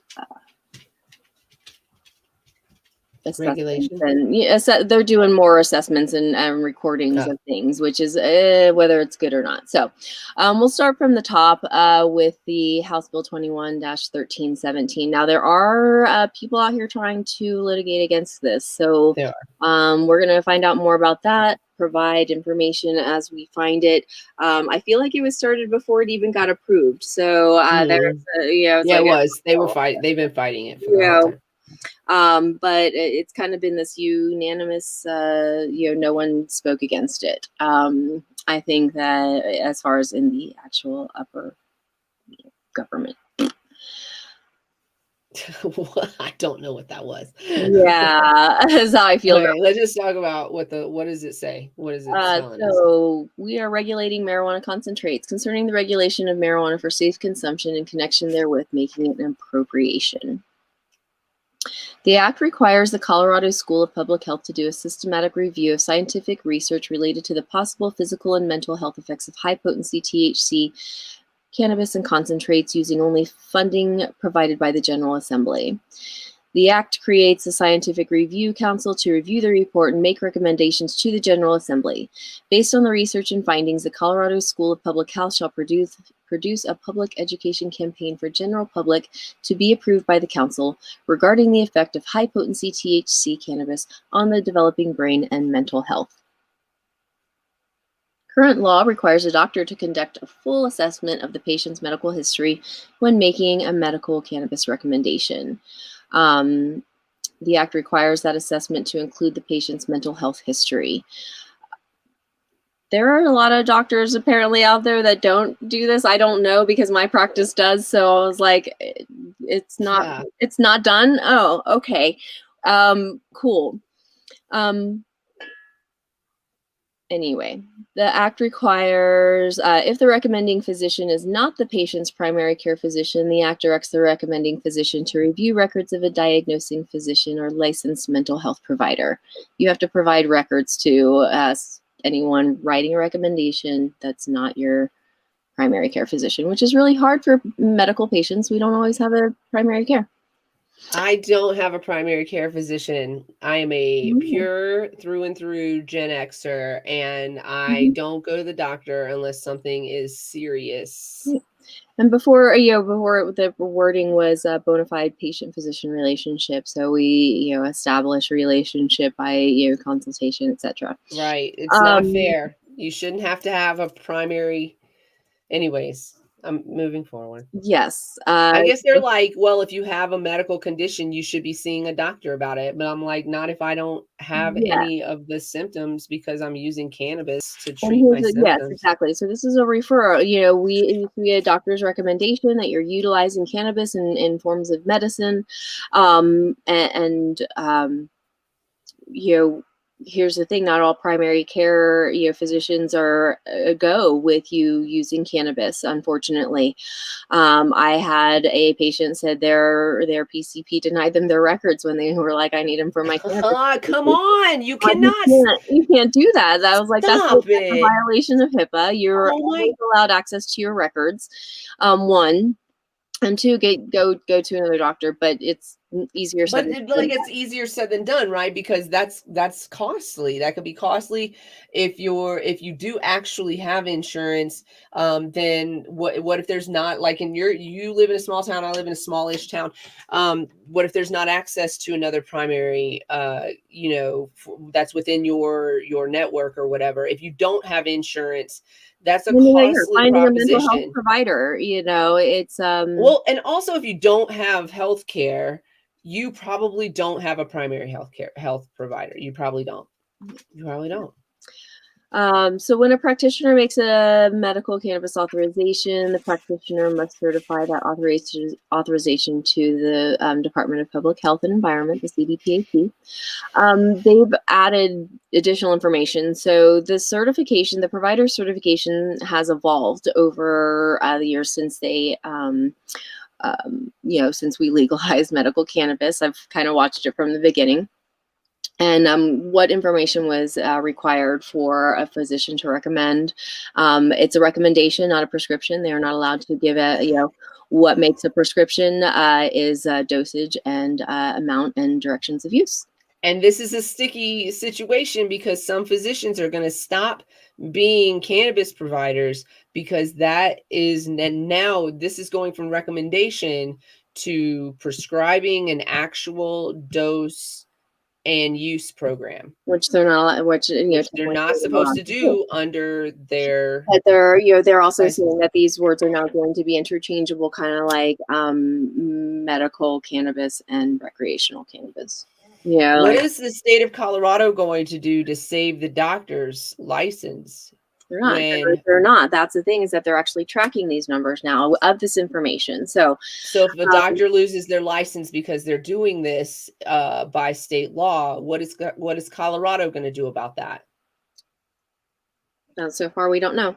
Then the doctor has to take legal, basically take litigation against the state. If they want to continue, they have to fight it. That is costly.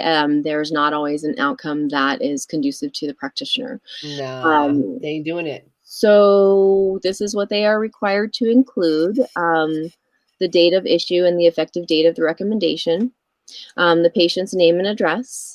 The recommending physician's name, address, and DEA number, which, again, all these things were available and on our, it's all digital now. So, okay, whatever. Yeah. Here's where we get fun. The maximum THC potency level of medical cannabis being recommended. Is this just for children, or is this for all across the board? It's for all of the medical patients? For all patients. Okay.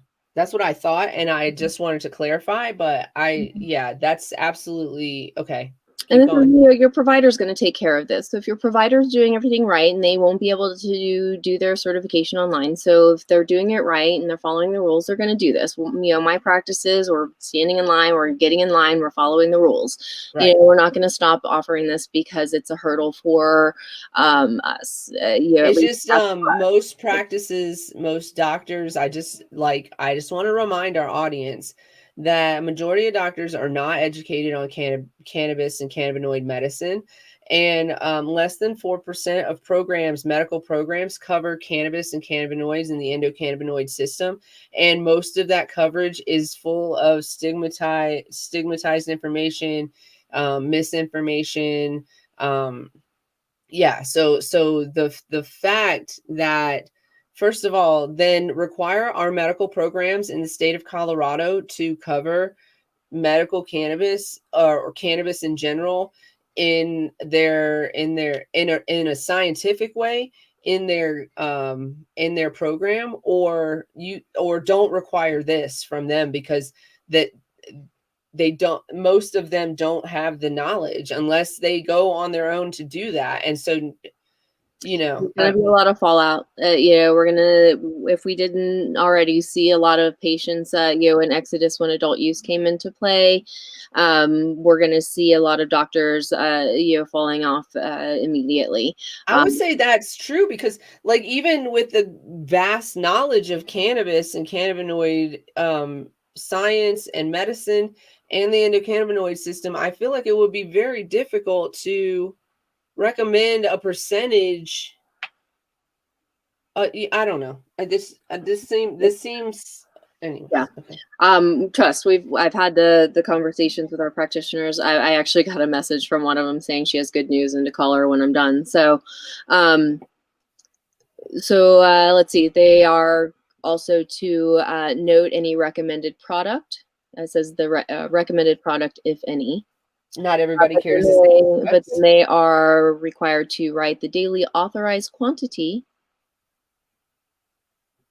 that they can take or purchase. I'm not sure which. If the quantity exceeds the maximum statutorily allowed amount for the patient's age. We'll get into that.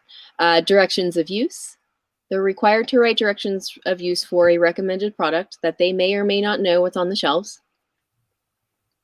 Okay, so they're supposed to work in conjunction with dispensaries that they're not allowed to have singular relationships with.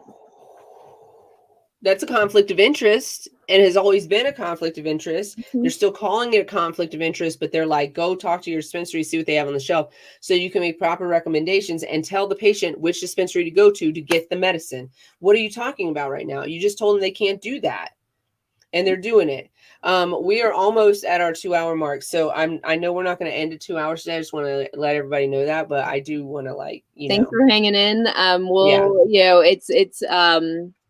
This is just the practitioner part. We're not even talking about some of the regulations that aren't even listed here that actually affect the production of some of the concentrate information that we're getting ready to get into. So the statutorily allowed amounts.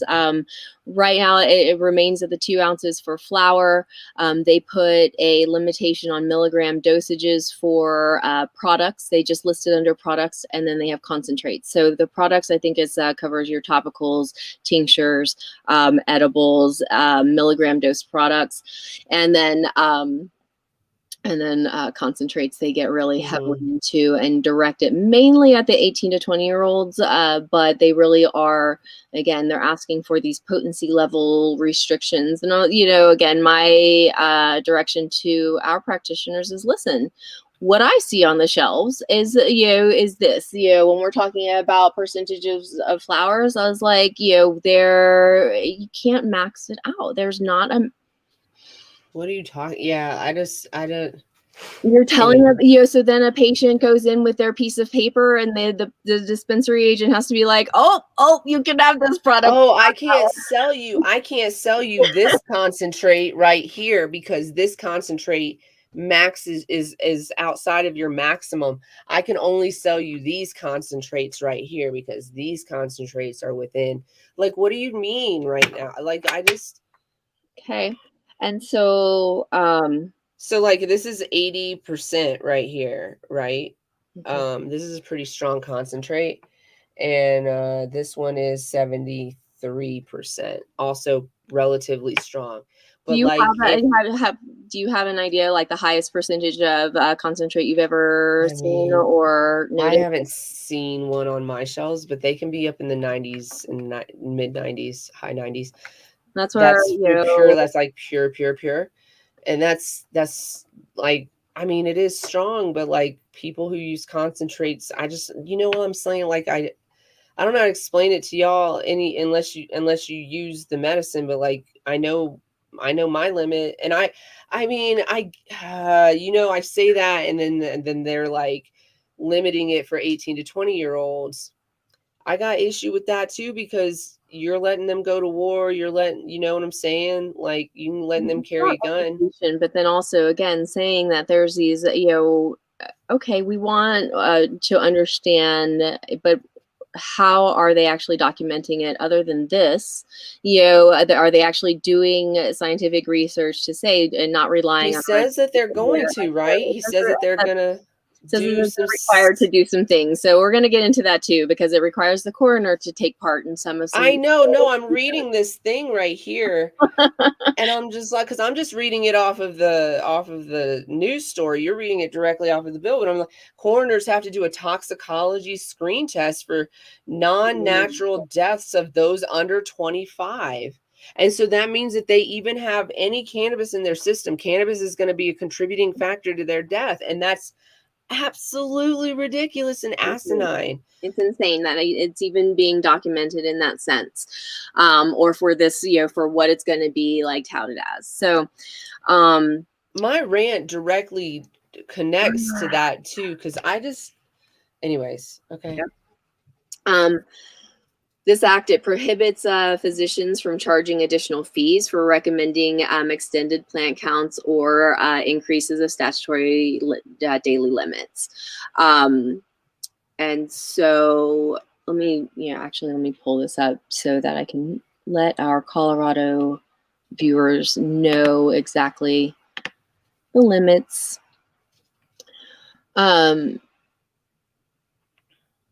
So it's 2 ounces per day of medical flower is allowed, 20,000 milligrams per day of medical marijuana edibles. It doesn't even make room for any of the other.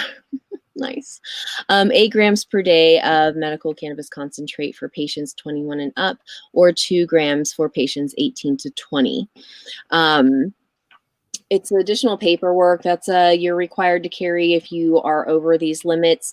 It is required, so again, my clinic, we take all these, we've always done these things, take a note, not necessarily the 8 grams or the 20,000 milligrams, but they just, I mean, who do they talk to make these? And to me, all of these laws just feel like an exploitation of our medical patients. I feel like it feels like a destruction of our medical program, because I think all that they're trying to do with this, because they're not putting these limitations on adult use. So I feel like all they're trying to do with this is push people like me to the adult use market, instead of being able to purchase my concentrate on the medical market. Right. And having again, asking, and one of my, practitioners, their view is they're going to follow whatever the rule is. They're going to educate themselves about it. They, that's what they would do in the real sense of the, if, whatever. Absolutely. No, absolutely. That's a valid. But we have high standards. Our practice has high standards to continue to provide the best service that we can to patients. So, and doing everything right, crossing our T's and dotting our I's, it's a pain in the ass. We want to, pout and stamp our feet, but I'm honest. I wasn't here for it. I wasn't in the room for any of this. You know?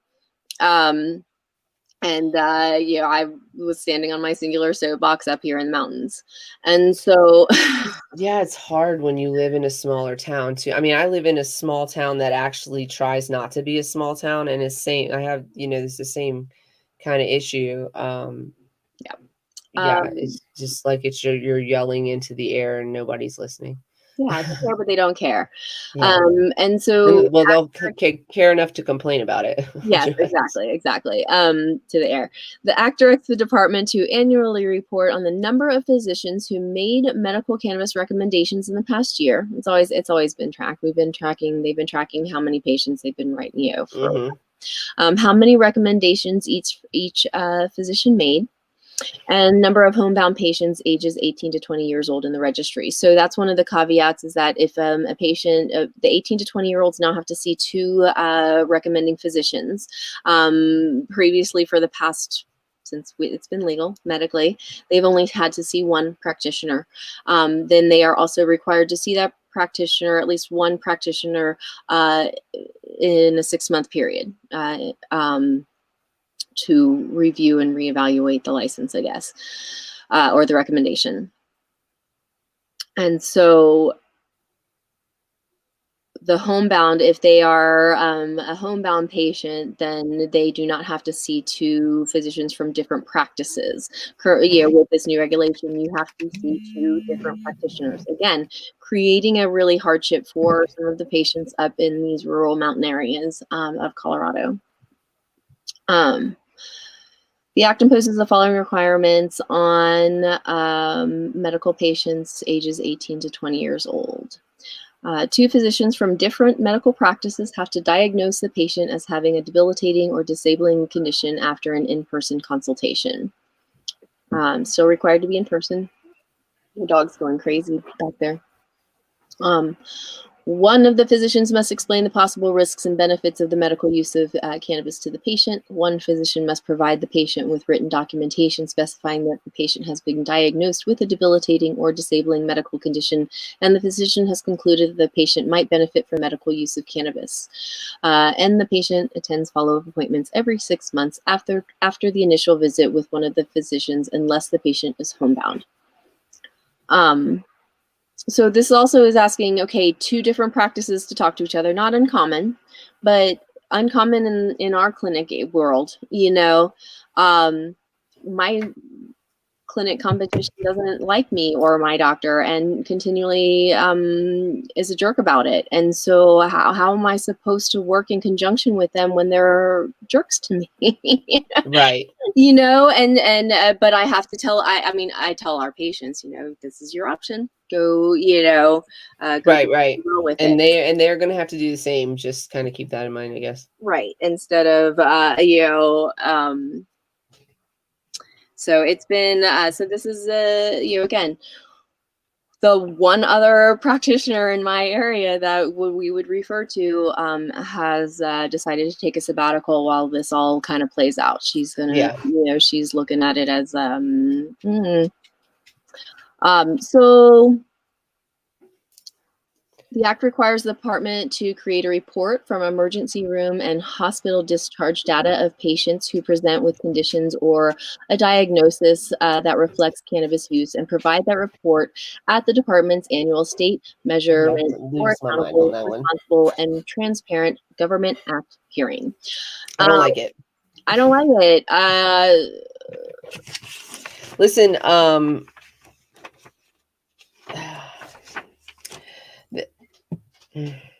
a lot of these new rules are going to mostly affect 18 to 20-year-olds. They're going to not be able to get the 8 grams, right? They can only get 2 grams.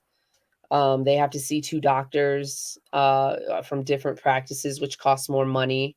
This isn't affecting anybody under the age of 18 who has a guardian who's taking care of those things? They're Or still required to, and this is only for new 18 to 20-year-old patients. yeah, but they have to renew every year, They right? do, and so once they, I guess and that's to be Oh, be you mean the 2 physicians is only required for new, like the at new 18 to 18, you 20-year-olds. still have to So see, our patients that right? are 18 to 20-year-olds that have qualified before this act are they just So and also because 17 and under have to also see 2 physicians. As a child, you have to see 2 physicians, right? So correct. it'll be a continuation of that. So I guess I mean, I thought that they were going to do it continually, but they aren't. They aren't doing that. It's not how it's written in the rules. So that'll just probably be like, you were 17 last year, saw your 2 physicians, just a continuation of that, I guess, right? I don't. And then Yeah, after the first year, and then if you were qualified though as a 17-year-old, I think it does not affect you as a role if you've been approved before. yeah, their rules aren't really laying out. And then and it is affecting the purchase amounts for younger, the 18 to 20-year-old bracket. 18 to 20. So Right. I say again, don't call them adults if you're not going to treat them like adults. Like, stop taxing them. Also, stop taxing anybody that can't vote. If you can't vote, you shouldn't be paying taxes, by the way, just so you know, because that's taxation without representation. Anyway, we can get into that later, but um, yeah, yeah, but the fact is that the percentages, the recommended percentages, that's affecting everybody, right? yeah, and it has to be noted on every certification. And so So when we get our renewals this year, that's going to be notated. And then how are they going to do that? I would like to know how that's going to be implemented. If any of the practitioners want to figure that out and come on and talk to us about it, by all means, invite them through. I believe also it's so the information, it's on the provider certification, Mhm. and previous to this you only had to have your medical card. You didn't have to show your provider certification when you walked in. You just had to show that your medical card was your medical card and you could buy whatever you needed to. Now I don't know if patients are required to show this provider certification. This is, again, you're asking their medical information to be Well, I mean, the only good thing I can see, the silver lining of this, is that you're going to need more training. If you need more training, by all means, give us a call. We'll be happy to assist you in that, because your dispensary agents are now going to be pharmacists, doling out proper percentages of concentrate for these patients. They're going to need to know how to appropriately do that, obviously within their system, but also just, how people get when the first person they tell you can't buy that because it's outside of your percentage. It is, they're gonna flip out like Donkey Kong. Jesus Lord. I just Um, and then the next sentence that will walk out of their mouth is, you can go next door and we have concentrates over there that you can purchase with your driver's license. If they're 21 or older, if they're, full grown ass adult. So it slips in this different, the coroner establishing a working group. So the act directs the association representing coroners to establish a working group to study methods to test all scheduled drugs and the presence and quantity of THC in each case of non-natural death, and make recommendations by July 1st, 2022. The recommendation must be reported to the House of Representatives Health and Insurance Committee and the Senate Health and Human Services Committee or their successor committees. Beginning January 1st, 2022, the act requires the coroner in each case of a non-natural death to complete a toxicology screen. The coroner shall report the results of the toxicology screen to the Colorado Violent Death Reporting System. Violent death. The department then produces an annual report of the data beginning January 2nd, 2023, and annually each year thereafter. They're just looking for a way to blame cannabis for death. They're trying to say cannabis does cause death. Look, we have the numbers right here. Right, and it That's doesn't. absolutely ridiculous from a pro-cannabis governor. Like, we hired a pro-cannabis governor, by the way. It jumps back to the 18 and 20-year-old. You can't advertise specifically directed to the person's ages this age. Well, that's fine. I don't care about whatever that means. Close your eyes, like draw a black line over the cannabis leaf. I don't know what that means. I don't know what that means either. I guess they can't just like demographically, like I know what it means in the advertising sense, but at the same time, like really, like Jesus.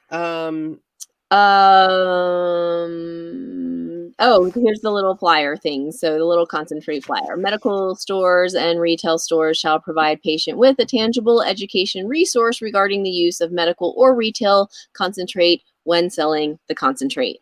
So there's this little lovely flyer that they've put together, and it doesn't even print properly, so that unless you like change things up, it was a pain in my ass to print it out properly, or it didn't print it upside down inside. Maybe your printer was smart and mine was not. I got this from a dispensary. They have it on the counters. Ah, good. They're just like everybody gets as they are supposed to, as they should. This pamphlet is scientifically inaccurate. So this is presented to you from the CDPHE and MEB, I believe. I don't know if it's in conjunction or how. Yeah. But, I don't know. We don't need to read this whole thing either. We just. Yeah. No, this is what the stores are. The medical stores are immediately to record transactions to the seed to sale inventory tracking system to allow the system to that part continuously monitor entry of patient data to identify discrepancies with daily purchase limits and potency authorizations, access and retrieve real-time sales data based on patient identification number, and respond with a user error message if a sale to a patient or caregiver will exceed the patient's allowed purchase limit for the business day or potency authorization. So this is where the problem comes in, where we're not all connected on like BioTrack, right? Or whatever. MJ freeway or whatever. Not everybody's using the same seed to sale system. So now instead of like in some states where they require this kind of communication, everybody's required to use the same seed to sale system. So you can see that shit right in real time in your situation. But and it'll tell you if that name pops up across, you know what I'm saying? Like it communicates. But the bud tenders now, the dispensary agents now are going to have to check your limits before purchase. I would assume that the tech systems were already on this as things were being, and that they. You can assume that if you want to, but I don't assume that because I don't believe you. I haven't. They're like, well, I know some of the facilities are just flat out denying more than your statutory. But they can do that. But the problem is that they have to. Okay, so here's the problem: they have to check. They have to check another website before your purchase. Prior to your purchase, they have to, unless you walk through their door at 9 a.m. when all dispensaries are just opening, they have to check your purchase for the day. Then they can sell you whatever they sell you. And then they have to input that sale immediately, right now, into the system so that you can't leave and go to a dispensary 2 blocks down the road where they will have to check to see if you've purchased your limit, because that other dispensary had to input immediately. See whether or not you have. Let you purchase or tell you can't, and then enter, if you made a purchase, enter your purchase so that you can't go to another dispensary, etc. So that's what they're trying to prevent. There's going to be some user error. There's going to be some operator error there. And there's going to be an increase of cost for systems for medical dispensaries. There's going to be an increase in time that you're going to have to wait to see your dispensary agent. So be patient with your dispensary agents. Please do. These laws are affecting them too. Yeah.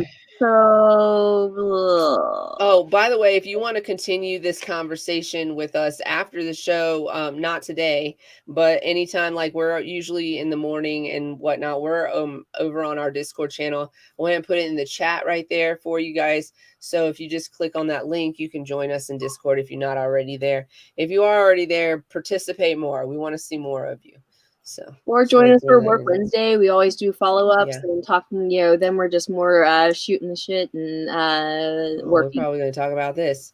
So, are there any more important points to hit on these Colorado laws that we're missing? It just talks about the limits, the why, how you can exceed the, why your practitioner would designate you to carry more than the statutory limits. They have to carry additional paperwork, a uniform certification form, denoting specific products that they'll be using, not product, but they have flower, product, and concentrate designation with the potency THC levels for each one, milligram maximums for products, and has to all be noted. So also be patient with your doctor, your practitioner, whoever's making the recommendation for you. Thank them for making the recommendation for you, because some of these doctors are going to bow out. This is a lot of information that they don't necessarily have or aren't comfortable giving out, or, anyways, the reason there's comfort in making the recommendation is because there is science behind cannabis being effective at treating symptoms of a lot of the illnesses that we experience.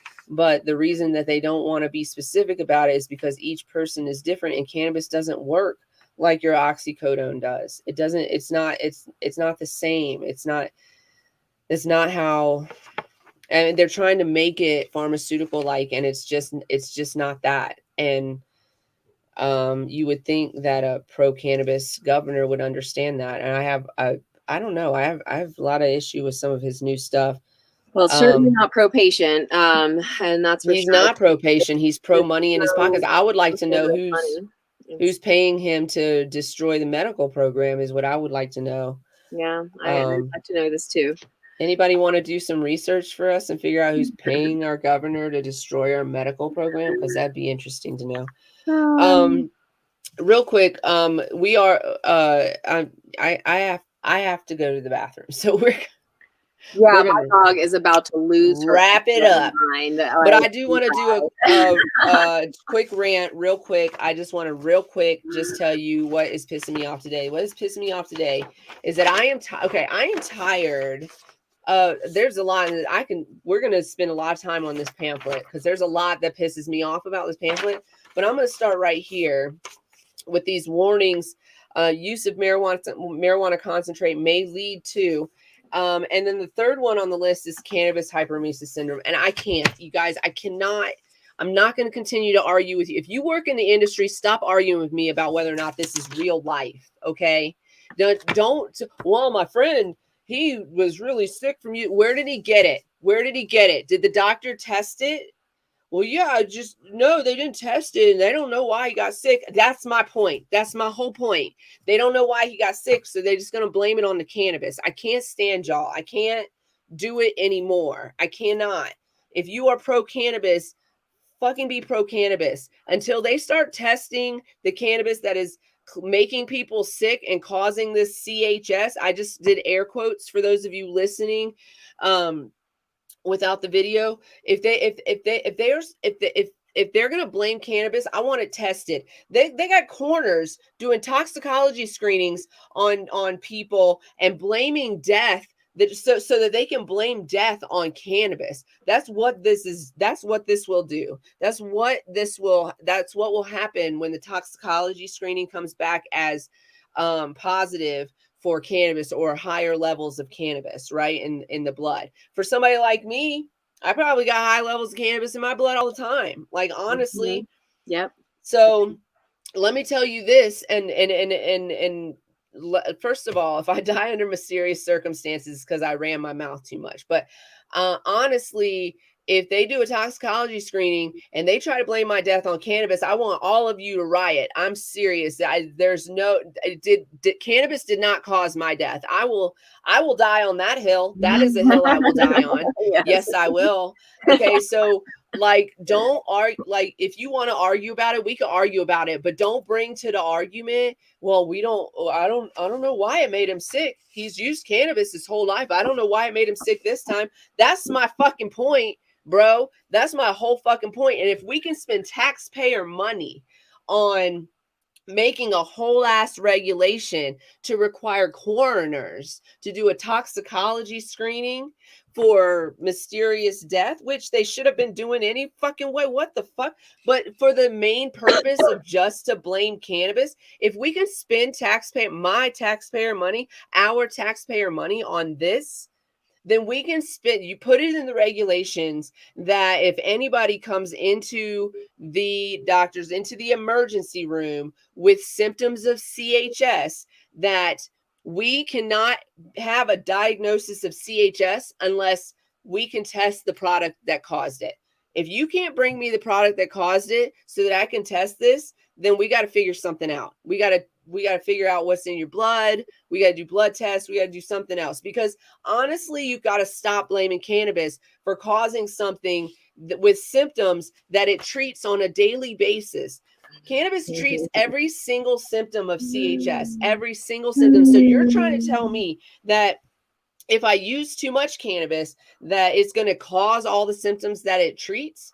And then, like, I had somebody arguing with me about this the other day, and they were like, well, it's like if you drink too much alcohol. And I was like, I'm not talking about overconsumption. And you know what? Neither was he. He was talking about alcohol poisoning. Alcohol is a different animal. You cannot compare drinking so much alcohol that it poisons you to consuming cannabis as a regular habit, and it's not the same. It's not the same as nicotine. It's not the same. And there have been people who have consumed cannabis their whole entire lives and never had any of these symptoms. And there are some people that have had these symptoms and then they start using cannabis again and never have the symptoms again. And like I want to know if listen, bottom line, if cannabis is the bad guy, show me. And I'll agree with you. Show me the science and I'll agree with you that cannabis is the bad guy here. But I don't see anybody saying, oh, we diagnosed with CHS. And then I say, well, did they test the cannabis that you used?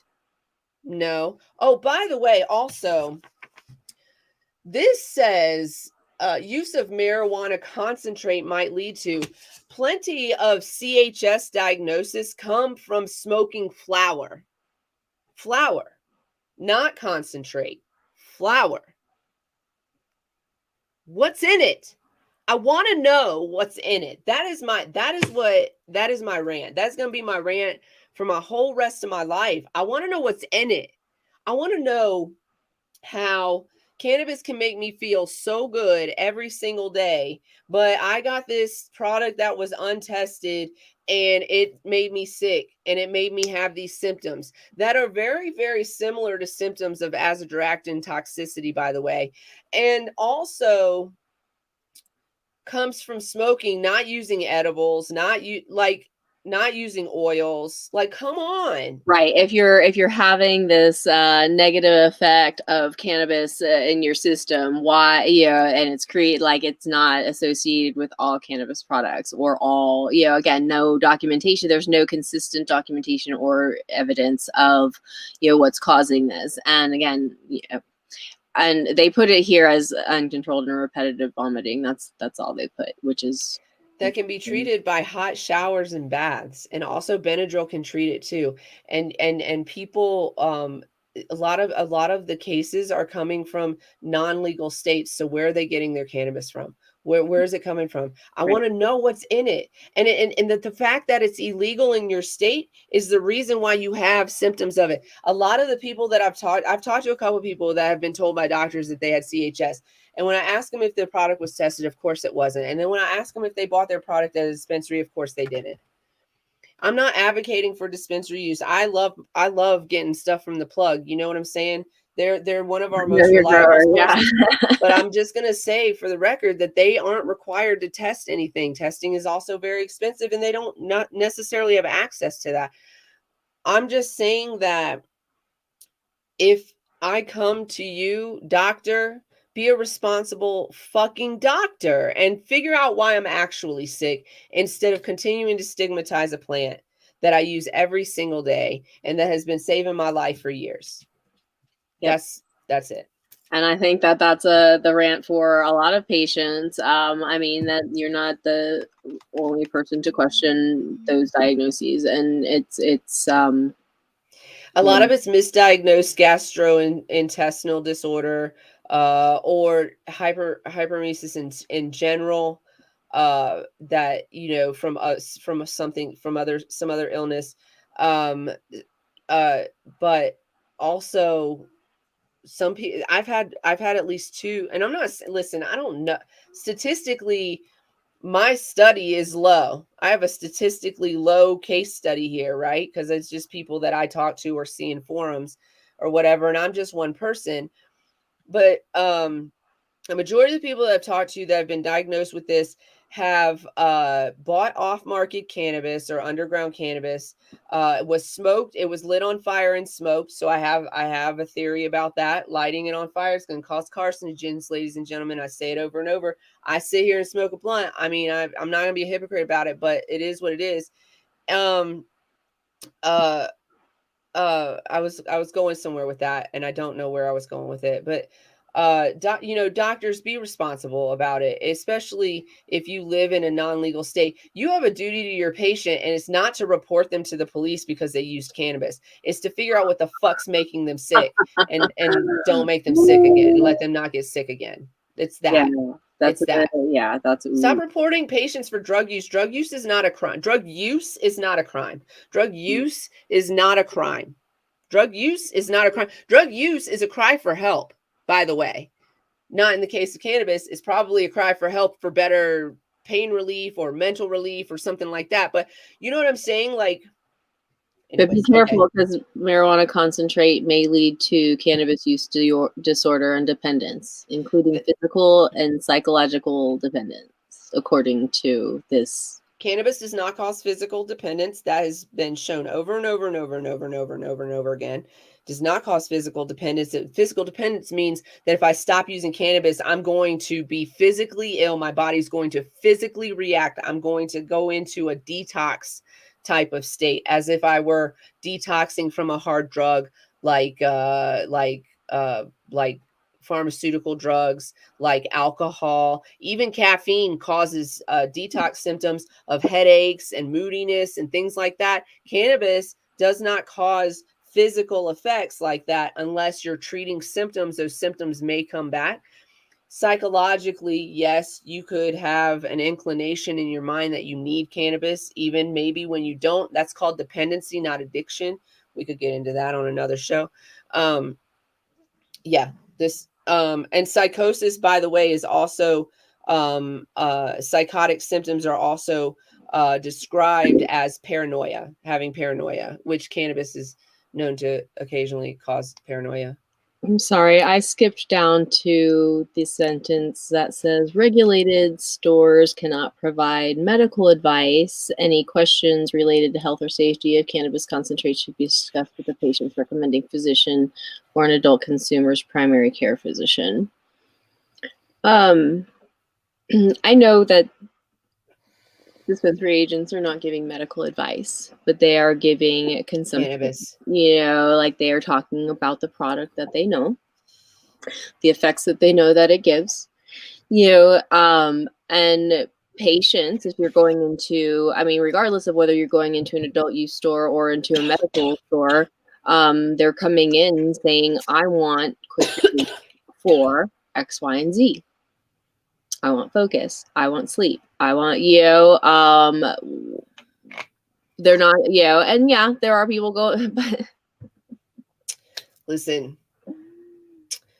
All right, we can. I actually have to go. Like, lady is stressing me out. I'm about to lose my shit because I can hear her and whining like there's no tomorrow. We're gonna be back on Wednesday. We're gonna be back on Wednesday at 4:20. Tell your friends, join us, set your alarms, make sure you're here. It's a work Wednesday. We're gonna be talking about lots of stuff. We love you guys. Thanks for hanging in with us. 2.5 hours today. Good show back. It's our first show back. And I think we made it. We made it. We informed you on a lot of stuff, and we're going to be back on Wednesday to talk, just shoot the shit with y'all. So, as always, Be nice to yourselves. Make sure that you put your mask on before assisting others. Yes. Cultivate love. You deserve it. And stay lifted. Stay lifted, everybody. We love you guys. We'll see you on Wednesday. Thanks for joining us. Tell your friends, like, subscribe, and all that good stuff. See you on Wednesday. Bye. Bye.